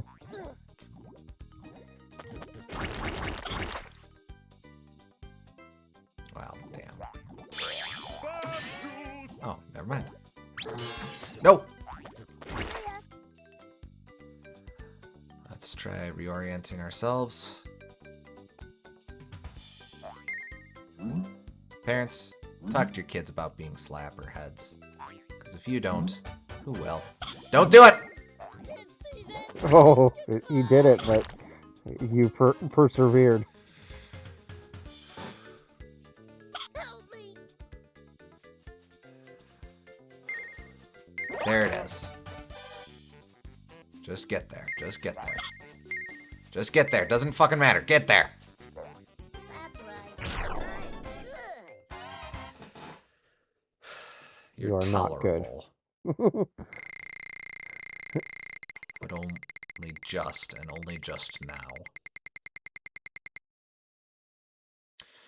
All right. Man, it feels good that a world was like average Okay, with here we good go. music. Boss fight. Look at this smarmy motherfucker.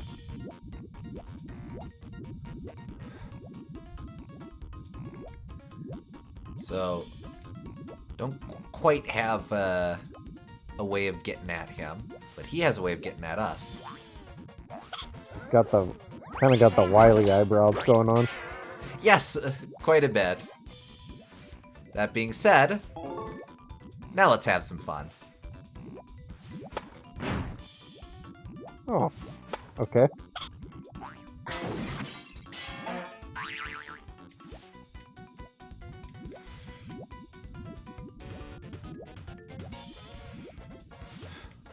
Oop.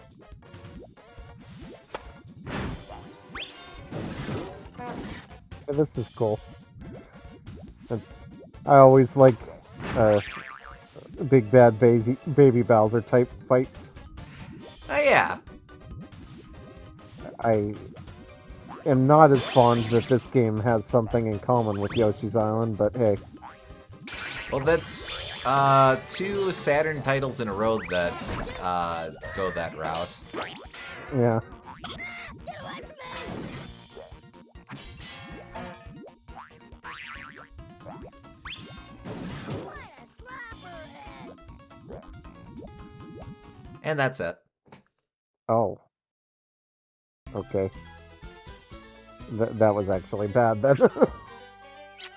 Why was that so much easier than the last one? I know! Like, holy shit. Wow. I seriously thought it would last like 4 times longer than that at least.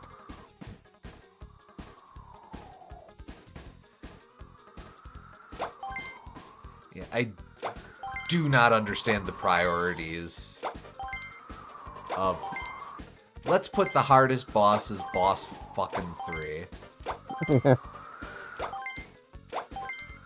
And obviously the hardest boss too. It's just... It's so long that of course it's the hardest boss.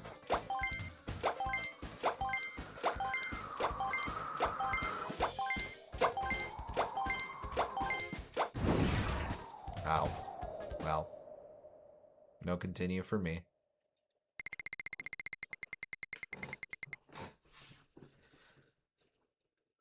And here we go. The riveting cutscene of him walking. Dude, spoilers. Pull out from... Don't pull that far out. We need to be surprised by the next set. Oh, yeah. No? Is it snow? Yeah, it's Looks like snow. snow. Alright.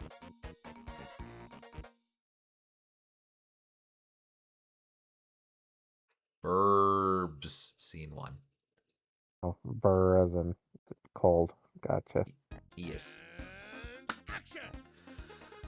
Alright, and I'm actually going to say let's go ahead and break here for tonight. Yeah, that makes sense to me. That's where I expected. Mhm. Good progress, though. We made it through 2 worlds. We have Indeed. a chance of next session being the last one. It depends on how hard the last 2 worlds are, but... Let's see. I'm going to save state here so we can pick up right here next time. Nice. You might want to do a little research, but... I will. I'll do We'll see. recon on the next on the last 2 worlds. I think that worked pretty well, honestly. Mhm. I'm given to understand that there are some bosses from this point are whatever. I am given to understand that there are some pretty BS segments in this world in particular, so we'll see. But I'll do my research, see if I can turn up anything more helpful or more specific for that. Uh-huh. But yeah, fingers crossed. It'd be nice if we could put the kibosh on this sucker next time, but we'll see. Yep. We will probably take a break from Bug again next week to do something else. But then after that, we'll go back to Bug. Fine by me. But all right. For now, though, thank you for joining us. We hope y'all had fun, and we'll catch you on the next stream. See you next time.